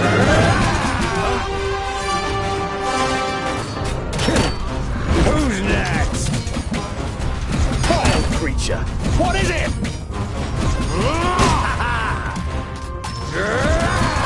I didn't hit you very hard. Pow! Another. Yes, yes, soon. Yes? Kill. Huh? Who's next? Of course. Understood. Yes, yes. At Of once. course.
Damn.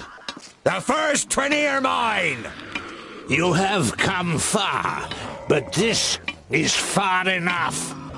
Give me the artifacts and the books you stole in Greenglade, and I'll set you free.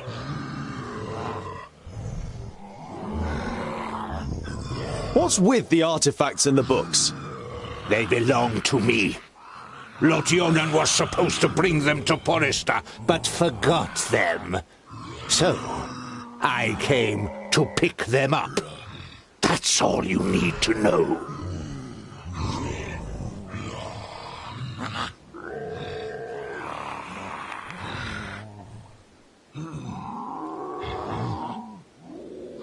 What have you done to the other Magi? Your famulus told us some cock and bull story about you forcing them and their famuli to go to Porista and then murdering them. I did what had to be done to protect Girdlegard. I wish there had been another way. But they would never have understood. Do your eyes deceive you, or do you really see a brief moment of real regret on the swollen face of the Magus?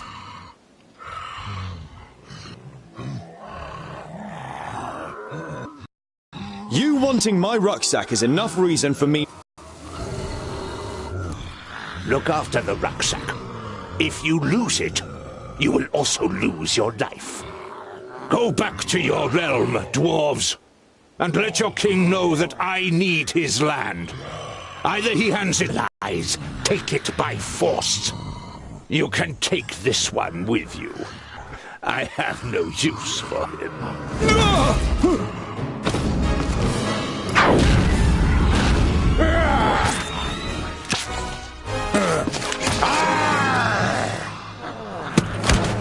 Invincible wizard, my ass. Look.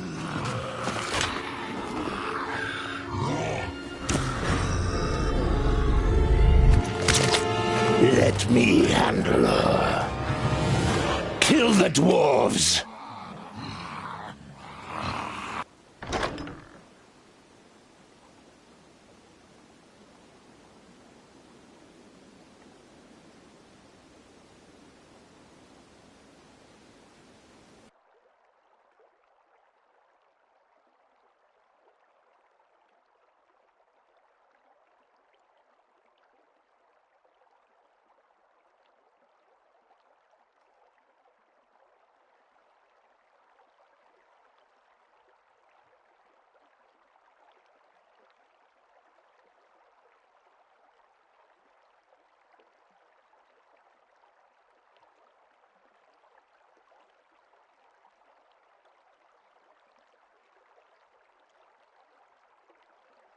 The rucksack! The artifacts! If he wants them so badly, they might be the key to his destruction. There's the orc with the rucksack! Let's get him! And what now? I'm not that quick! And I didn't even take off my gloves.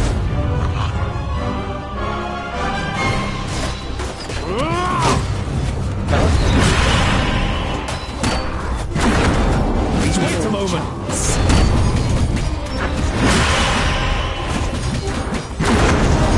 What a waste I of didn't time. hit you very hard! Ow! Ow! My face! Didn't even take off my gloves. I can't do that! What is it? So easy to fight! I'm not that! What is it? I'll be ready soon! Yes. And what now? Yes? Huh? Please wait a moment! I can't do that yet! What a waste of time. Please wait a moment!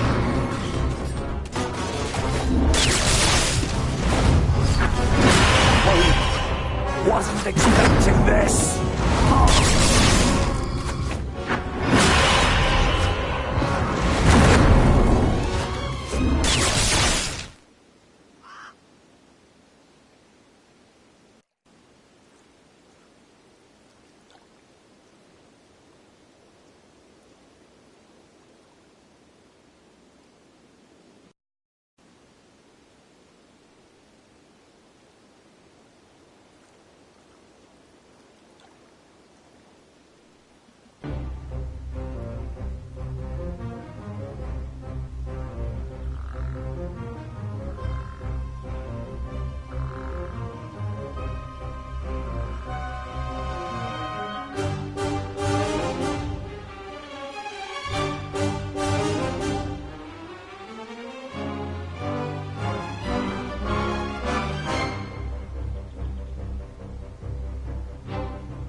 The rucksack! The artifacts! There's the orc with... No chance.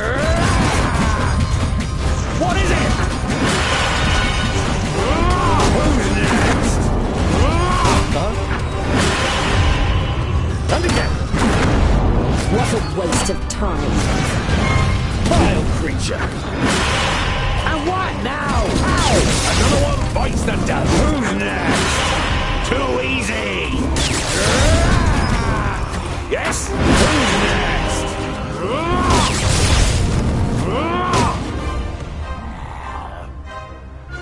Pow! Another one bites the dust! No chance. As good as done!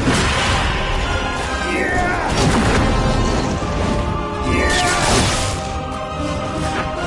I have forward dog! Give me a hand! What's a waste of time? Very hard!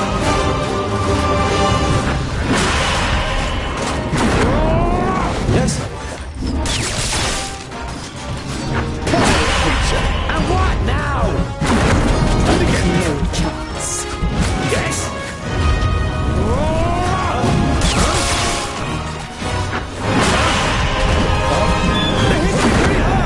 What a waste of time. And I didn't even take off my gloves.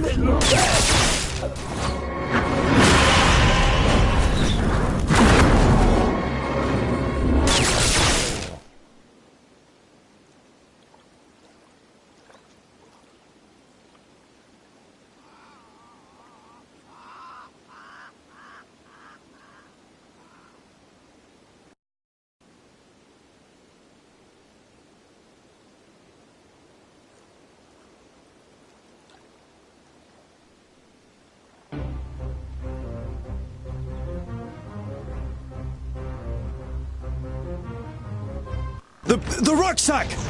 There's the... What is it? What is it? Yes? Pow! I didn't hit you very hard! He hardly put up a fight! Who's next? Yeah! He hardly put up a fight! What a waste of time. Too easy! I can't do that yet! Ow! Hey! Just wait a moment! As good as done! Yes? I didn't hit you very hard! And I didn't even take off my gloves. I can't do that! Now! Who's next? What a waste of time. I need help over here! Quickly! What is it?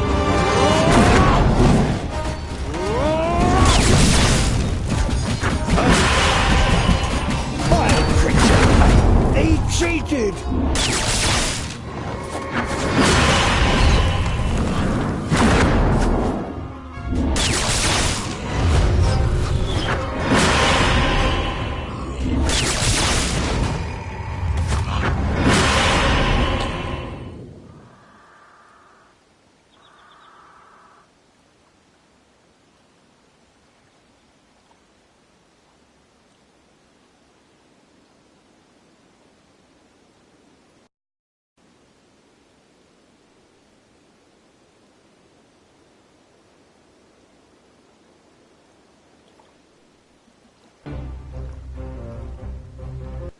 The rucksack!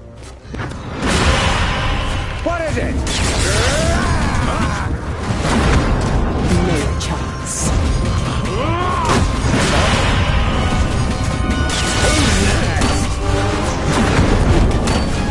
And what? What's the dust? And I didn't even take off my gloves. Yes? And again!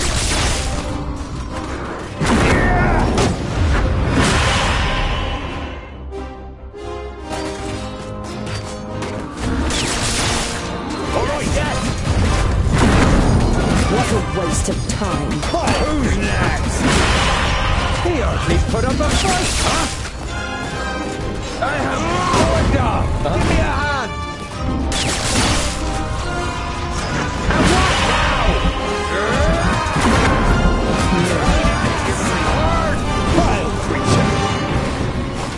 Kill! I want you. Understood. What a waste of time.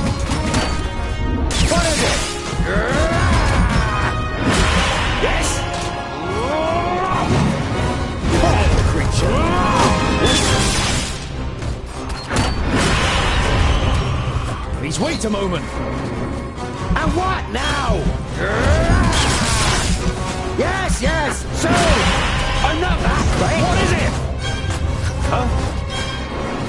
Kill! What is it? Ow! Another one bites the dust! Huh? And again, go easy! They're hitting me pretty hard! Huh?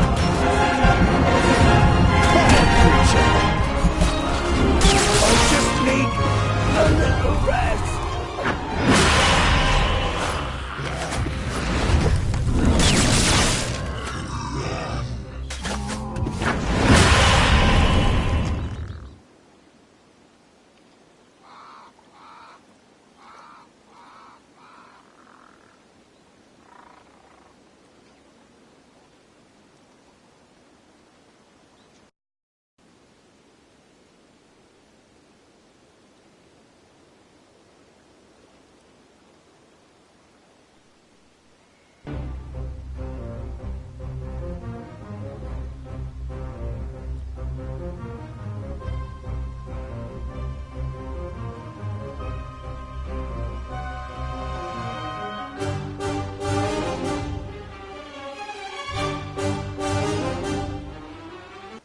The rucksack!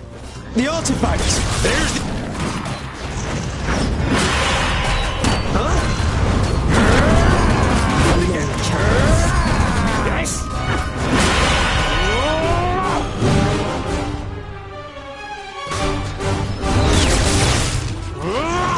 Huh? What is it? What is it? You're very hard!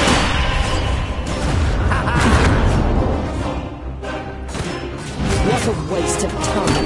And what now? Another one bites the dust. Who's next? Fight it!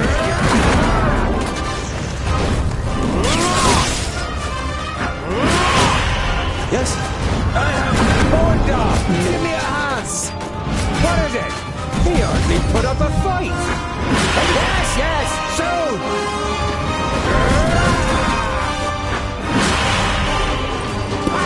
Another one bites the dust. What a waste I of didn't hit you time. very hard. That one is done.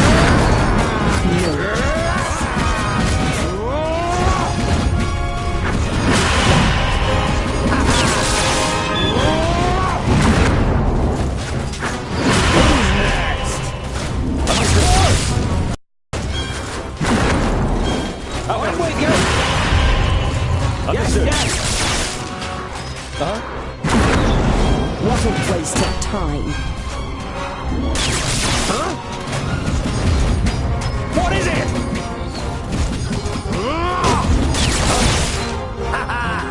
Kill! I've got the rucksack! Who's next? Let's get out of here! Over the bridge!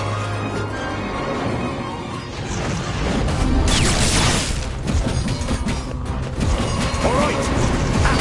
Creature. Kill. And again. And what now? Who's next? And again. Easy. Yes.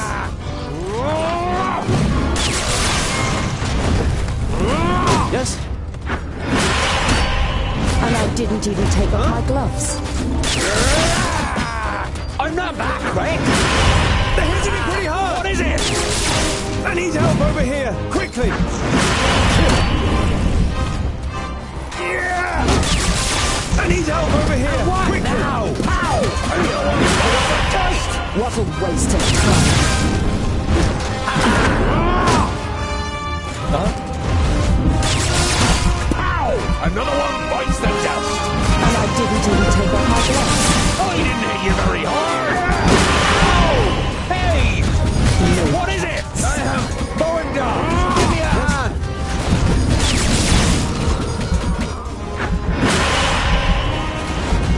I didn't hit you very hard! Time. And I didn't even take off my gloves. We are out of the fight! Who's next? Kill! What a waste of time.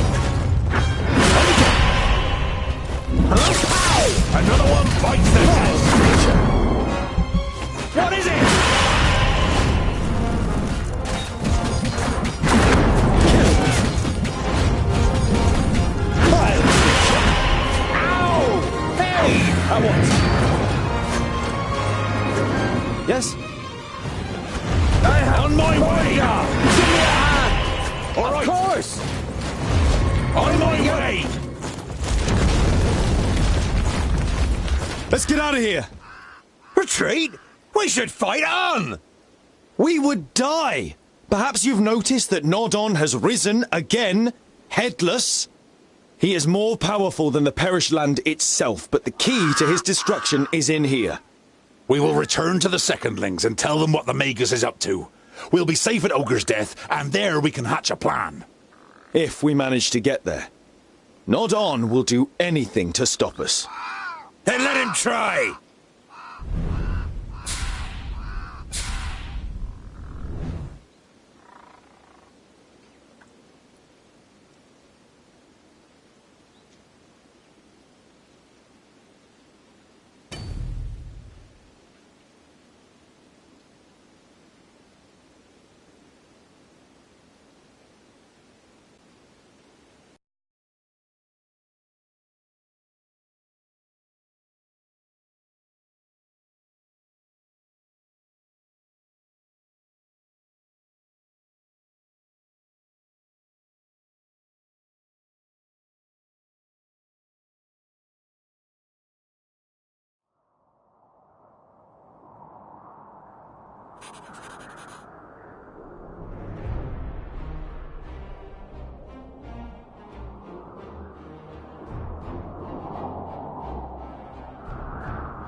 That was fun!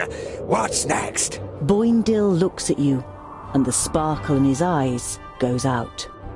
We are both very sorry about what happened here, Tungdil. He told me, Cynthia said. I convinced myself that... You gulp and turn away from your friends.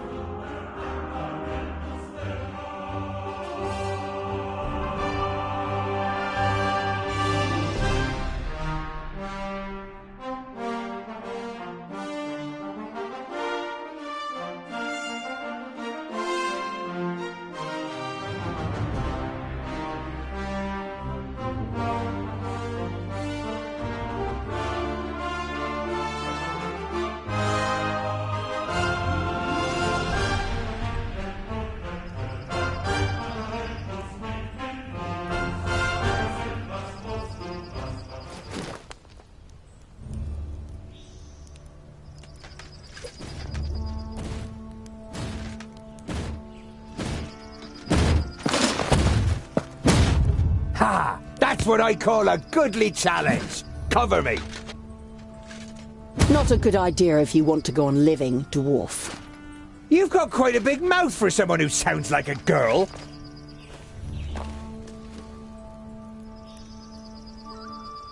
You are Andakai, the Tempestuous, right?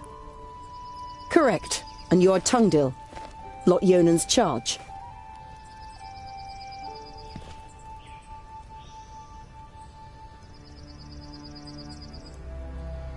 Honourable Maga, what news of Lot Yonan? Does he live? Andakai looks at you in silence, pain and rage slowly spreading across her face. He is dead, Tungdil, along with Myra, Turga, and Sabora. Nod-On killed them all and destroyed the Council of Magi. The certainty of their death is painful. It feels as though someone has just torn your insides out. He killed their best pupils, too. And now he's the unchallenged Magus in Girdlegard.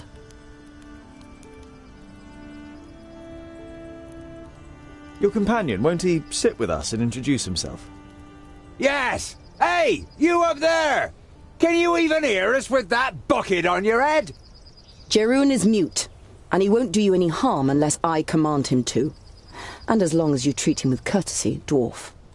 Boindil seems to briefly weigh up his chances against the two of them. I decide when I'm courteous. Just don't get in my way. And the orcs are mine!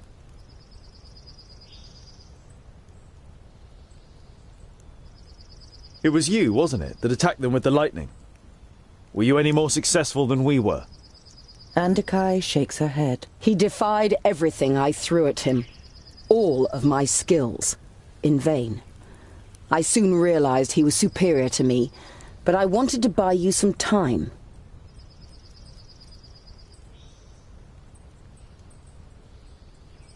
Nodon's famula said that he had changed the magical fields, but you still seem to be able to use them. Andakai smiles. I'm not quite as benevolent as the other magi. My god Samusin is the god of balance. He loves the darkness as much as the light, which means I can use both. But my powers aren't unlimited. It is difficult for me to store and use this altered magic. We should avoid confrontation as much as possible. What happened? How could he defeat the Council of Magi? Nudin called us to Parista, under the guise of reinforcing the barrier against the perished land. Instead, he tricked us, took control of most of our powers and attacked us. I cut him down with my sword, but he rose again and impaled me with his staff. All I can remember after that is the sound of fighting, destruction, and cries of death. How did you survive? Jerun. Nudin had forgotten he was with me in Parista. He found me, tended to my wounds and brought me out of the city to safety until I could summon up enough power to heal myself. And Lot Yonan? When Jerun carried me away, he was frozen in stone, like a statue. To my knowledge, the spell cannot be reversed. You nod slowly. You don't have the strength to say anything else right now. What will you do now? Leave this place. I'm not so foolish as to believe that I could restrain the perished land or nod on. Why should I stay here? Foolish, no! But cowardly! You're on your way to the kingdom of the Secondlings, right? Then I will accompany you and leave Girdlegard by the High Pass. We'll need all the help we can get. Nodon will have a lot worse in store for us than just orcs. The Maga nods in agreement. Then she looks pensively at your rucksack. Your rucksack? Why did Nodon want it? I was taking some objects to Goren, one of Lot Yonan's famuli. He was murdered at Greenglade by an elf. There were books lying next to his body which he was planning to send to Turga the Fairfaced. May I see them? You nod. Take the books out of your rucksack and hand them to her. She goes through the letter and the books, one after another, without showing any sign of emotion. Finally, she closes the last of the books. Is that all? They are only sagas and travelogues from the Outer Lands, which tell of legendary creatures and myths. I don't know why they should be of interest to Nodon. There must be something in them that's important to him. He destroyed a whole village for them, and the vaults. Possibly. I'll study the books. But let's sleep now. Jerun can keep watch. We are still being followed.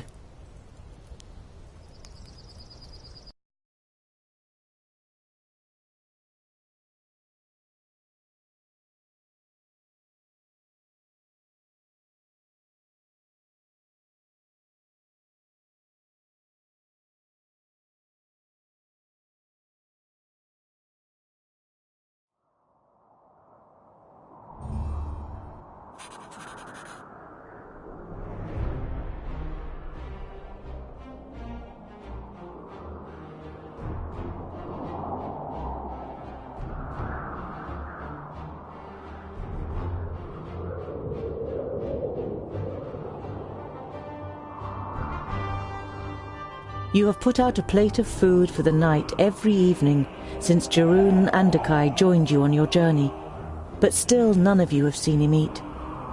You decide to pay particular attention to him this evening, to try and find out what is under the helmet. Andakai is sitting not far from the giant, studying the books. Have you found anything useful yet? She looks up at you. You think I will stay and fight if there is a spell in the books that might defeat Nodon? Yours is the god of balance. Don't you see it as your duty to create a balance between light and dark? Instead of answering, Andakai rubs her eyes and closes the books. It's too dark to study. Let's see what tomorrow brings. Disgruntled, you watch the Mager as she walks over to her bed for the night. Your eyes fall upon Jeroen and the plate at his feet, on which not a crumb of food is left.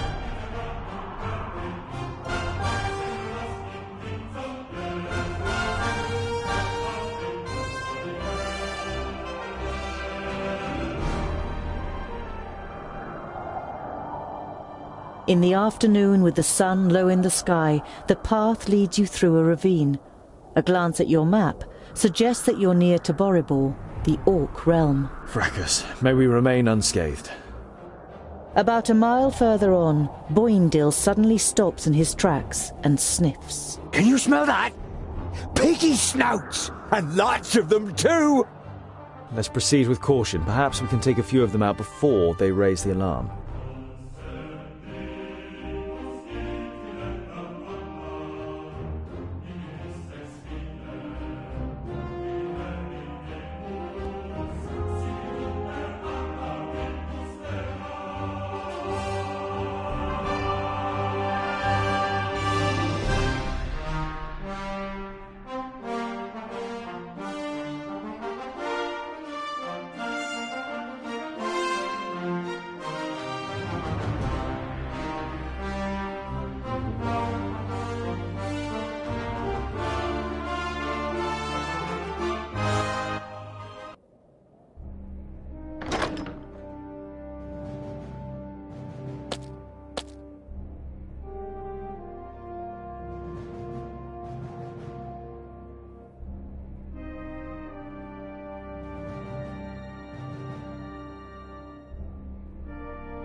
What is it? Yes!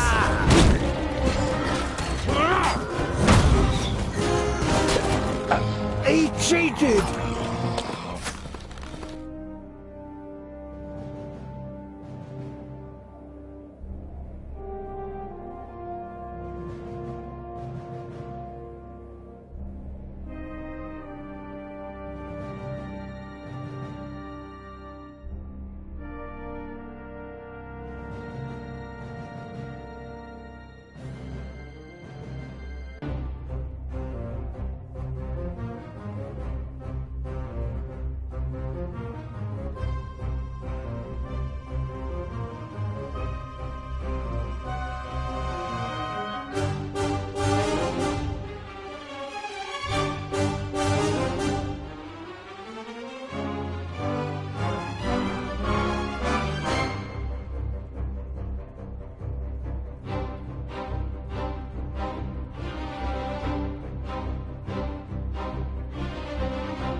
have to stop them before they can warn anyone.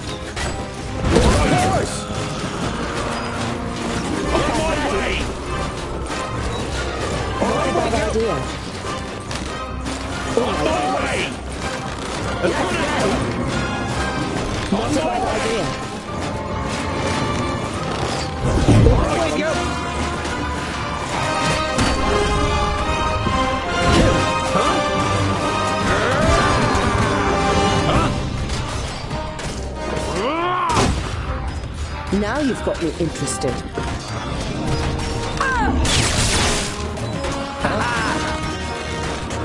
Vile creature! On my way! Another one! And what's the toast? And what a waste of time.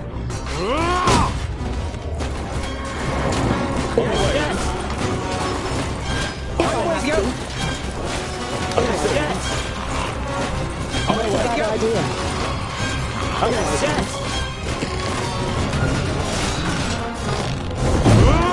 Who's next? Not a bad idea.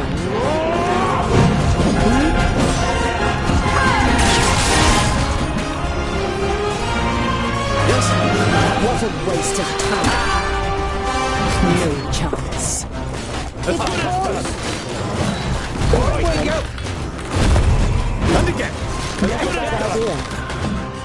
Away you go.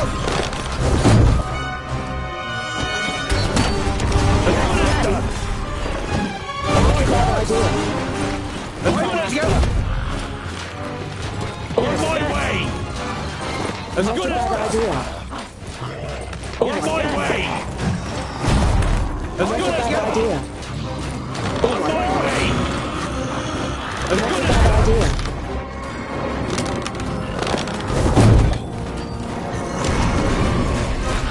What is it? What is it? Who's next? Now you've got me interested. All right, go. We should go down into the caves and vaults. There'll be more of them down there. Or maybe we should concentrate on finally getting to Ogre's Death stronghold, Boingo. You ignore the offended look on your friend's face and set off, leaving the Orc Mountains behind you.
You can already see the oasis a day's journey away, but in the glimmer of the midday sun, you're not sure whether it might not just be a mirage. But the twins are convinced that there is a village here, and the prospect of a roof over your heads for the night keeps you going. The nearer you get to the oasis, the more the uneasy feeling grows that something's not right. It's too quiet, and you don't see any movement. Once you enter the village, your fears are confirmed. Your enemies have already been here.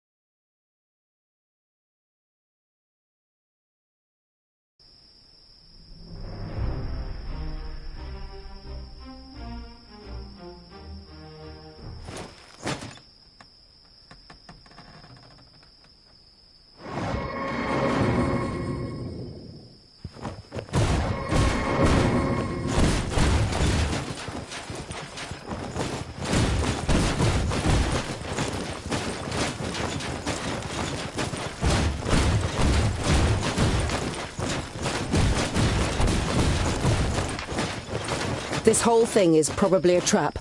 We should... Welcome to Pasnar. I'm sure the citizens would greet you themselves, if they could. You recognize the elf immediately. You saw him with the leaders of the orcs, and he appeared to you in a dream after Greenglade. Or no, not in a dream. Cynthras. So we meet again, Tungdil. What do you think of my work in the vaults? It was a nice start, wasn't it? An eerie smile sets on Cintharas's lips. Wonderful. I can see the hatred in your eyes. Come on. Come and get your revenge.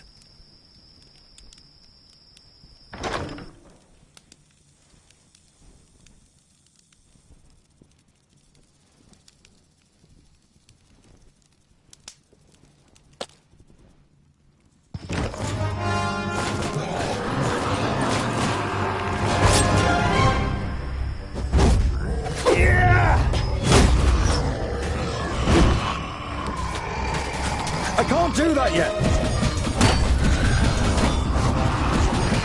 Huh?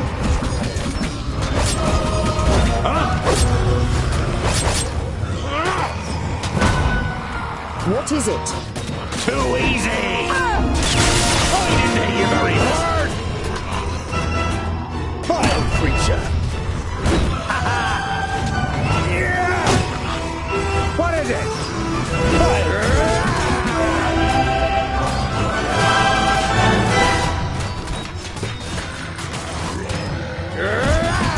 Yes?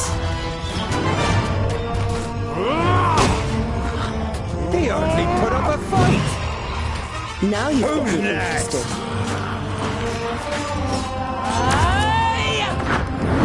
Chance.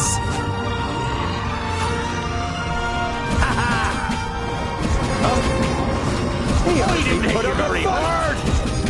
And I didn't even take off my gloves. And again. And what now? Huh?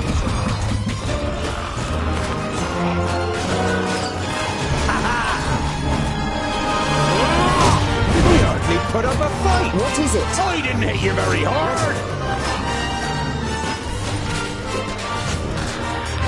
On my way. Another one burns the dust. Yes.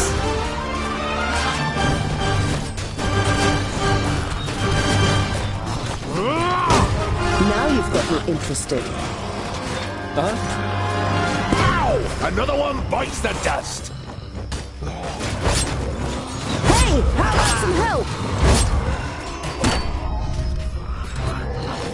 Please wait a moment. What is it? Who's next?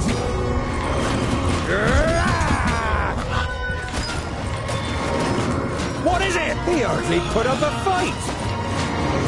Not a bad idea.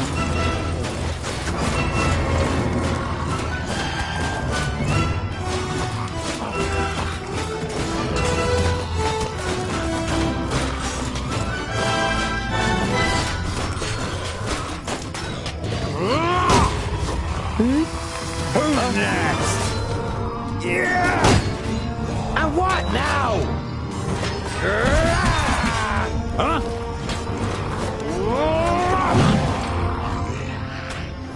No chance. What is it? Ow! Another one bites the dust.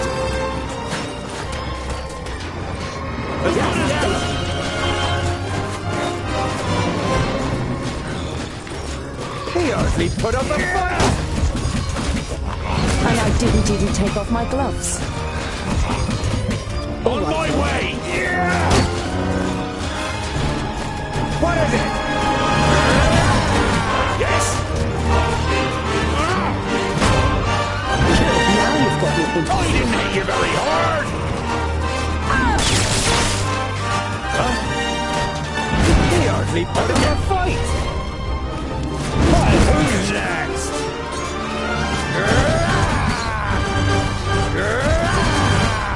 What is it? And again. Who's next? And I didn't even take off my gloves. Not a bad idea.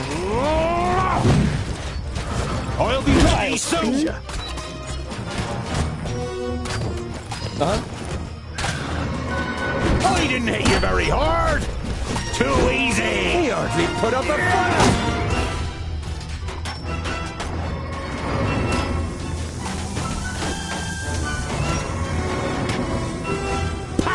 Another one bites the dust. Right, yes.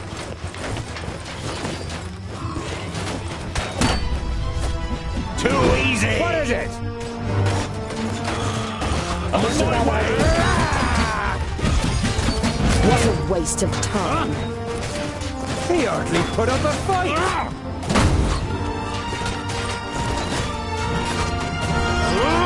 What is it?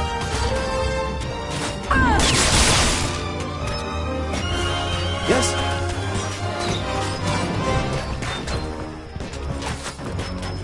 Yeah! Too easy. I can't do that yet. All right, let's go.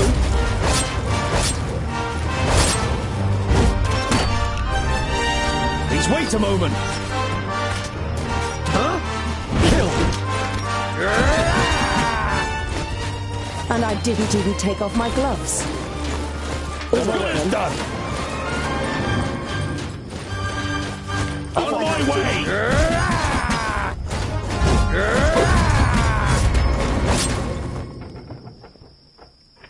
Retreat! Back! Why are you here? And how can you possibly still use magic? The one person your master left living is the one you would least like to have as an enemy. Go on, little Alf. Flee. Your magic saved you this time. But next time, I'll be prepared.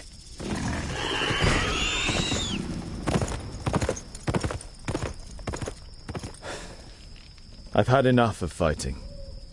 It's about time we head to your home. I've had enough too. But we've got several days in the desert ahead of us before we can enjoy a cold beer. The longer we talk about it, the later we'll get to our beer. Let's go.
You've been travelling through the desert for days.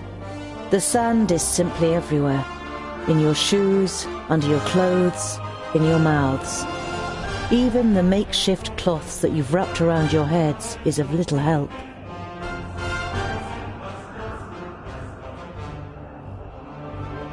With the last of the energy you can muster, you finally leave the 40-mile-wide sandbar that separated you from Ogre's Death. It is as if you've passed through an invisible wall when the raging wind and sand suddenly fall silent. In front of you, an enormous massive towers into the sky, the Blue Range. The slopes cast long shadows over Ogre's Death Fortress, which nestles in the spurs of the mountain.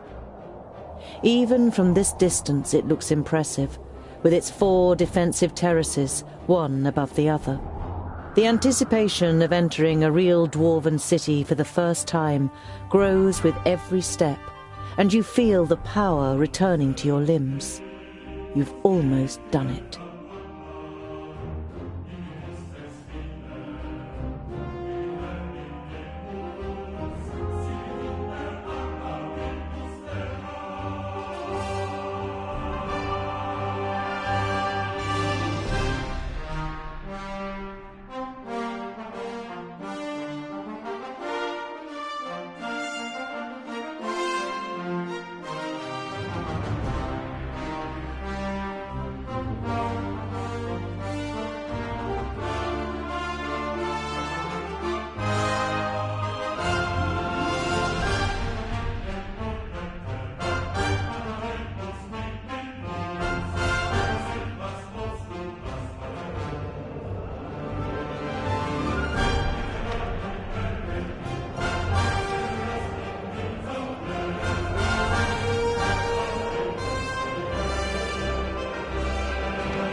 My High King, you have called me to succeed you to the throne.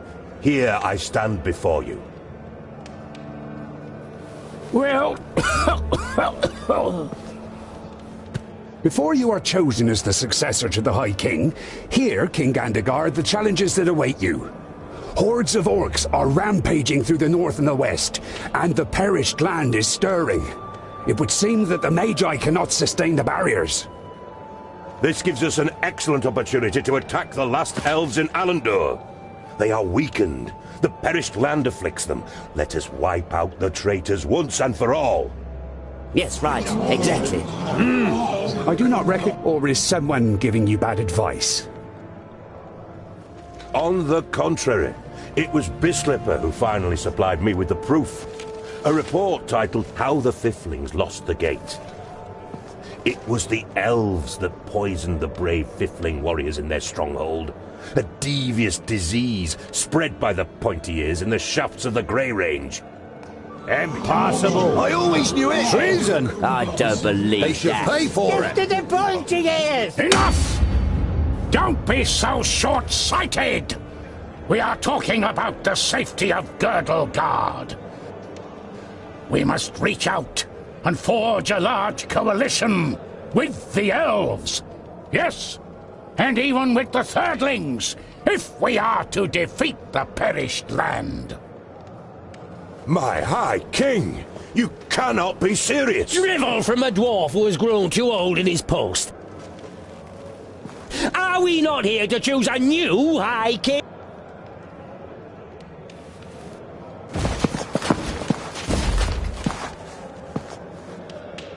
It would seem you will have to wait a little bit longer.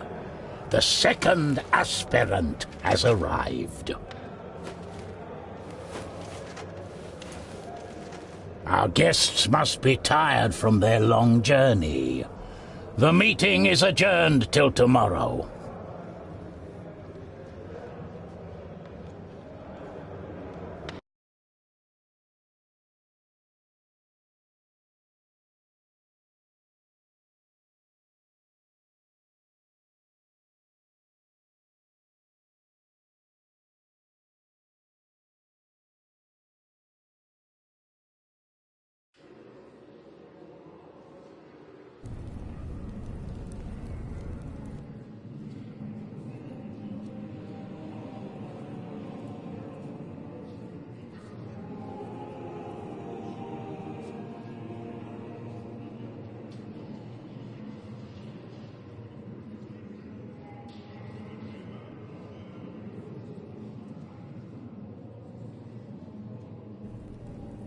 But why do you think that I...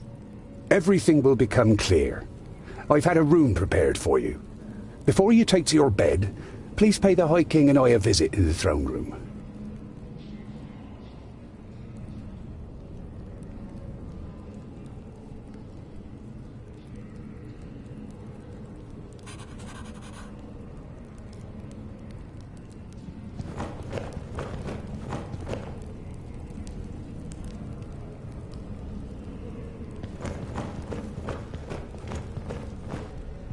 Ah, your highness.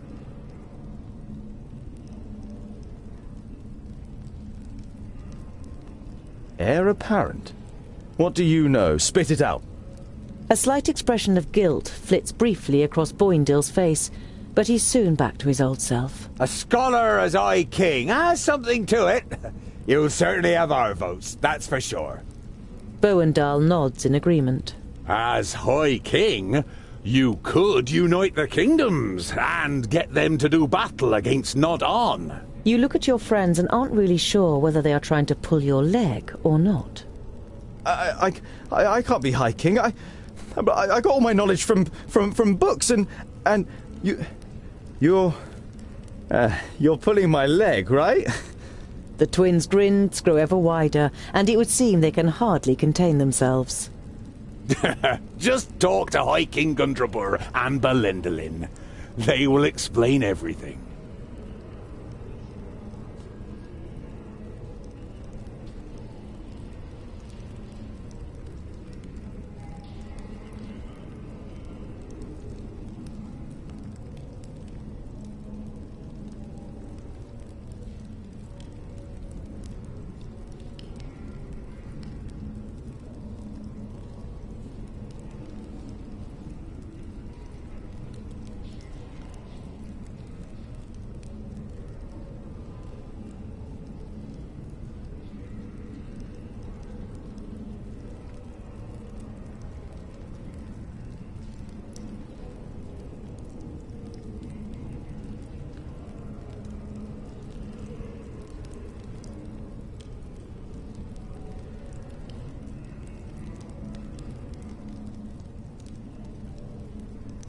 For the first time, you have the chance to appreciate the beauty of the place.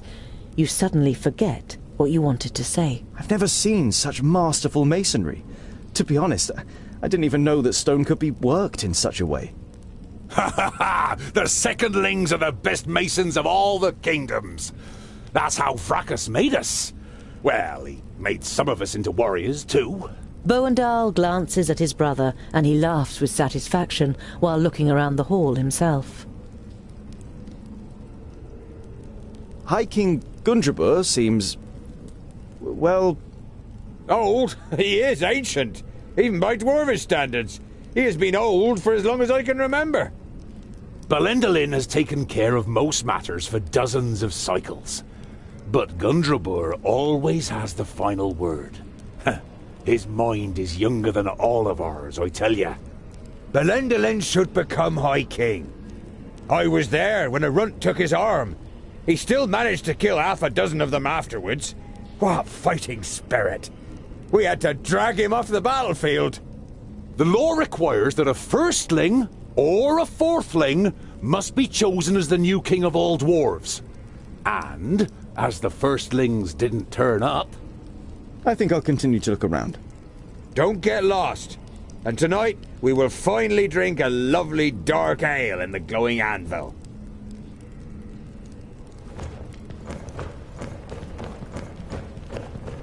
You can't see the bottom. When the secondlings named the Blue Range their home, there was nothing here but hard rock and a few small caves. Fantastic!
Andakai, what is it? I came to return these books to you, Tungdil. Luckily, I was able to make sense of most of it. You observed how the Mager took time to study the books during your escape. They are records from the Outer Lands. They tell of demonic beings from barren ground who can take possession of humans and invest them with great power.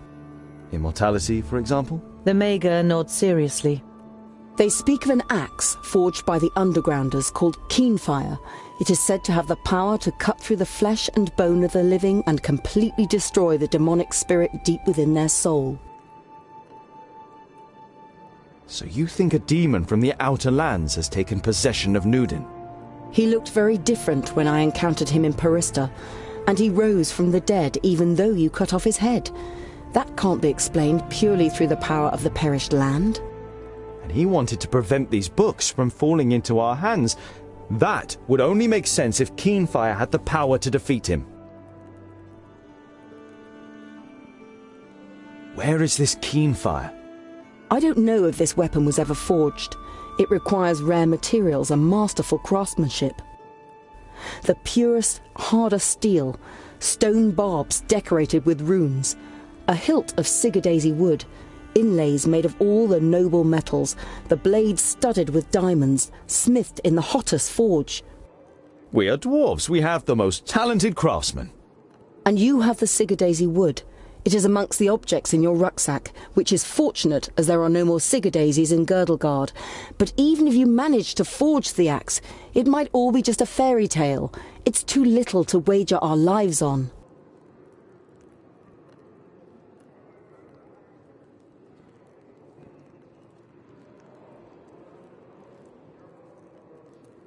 We can get all the missing materials, as well as a gem cutter, here in the stronghold.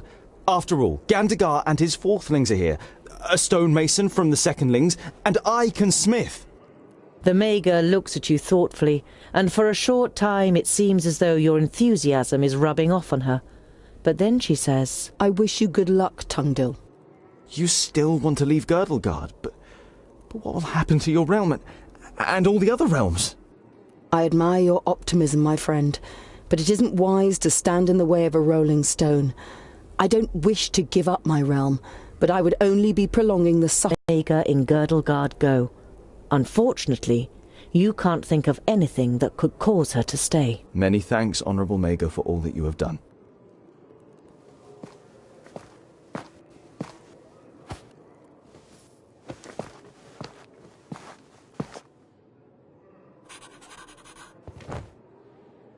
A variety of cheeses, pickled cave mushrooms, toasted vault moss, and some smoked sausage. Mmm. The intense smell of the cheese makes your mouth begin to water.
Tungdil, come closer. The power that the old High King radiated when he called the assembly to order has drained away from him. His body is sunken in the throne, but his eyes are alert and interested as he looks at you. The lost son returns to his people. Thank Vracus. Tell us what you learned on your journey. You describe your adventure down to the smallest detail. Neither the king nor his advisor interrupts you. From time to time they nod, as though they were already aware of certain facts. Their brows become more furrowed with every passing minute. When you're finished with your story, you also have some questions.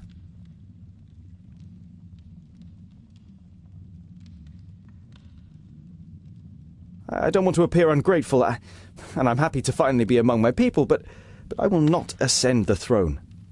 I hardly know anything about our customs and laws. Everything that I know, I have learned from books that Lot Yonan gave me. There must be more suitable heirs than me. Your renouncement honours you. But to be honest, you never had a claim. To stop Gandagar, we had to stall for time. Lot Yonan helped us with our little story. We don't even know if you are a fourthling. The king's advisor misinterprets your unbelieving gaze and quickly adds, We're only for one solitary reason, to stave off possible harm to our people. You feel as though you've been hit in the stomach. If this is true, not only have you lost your newly found kingdom, but Master Lot Yonan also didn't see it as necessary to inaugurate you in the conspiracy. What game is being played here? Gandagar, as king of the fourthlings, is to supersede me as High King, but his mind is poisoned with hatred towards the elves. He would probably win a war against them, but he would weaken us, and Girdlegard would not be helped by this. I was hoping for a great coalition with the elves, and even with the thirdlings. I would have given anything to start the negotiations. In times of great need, only the common goal. Plan for me? Well, with you as a second aspirant, certain possibilities of protocol open up to us.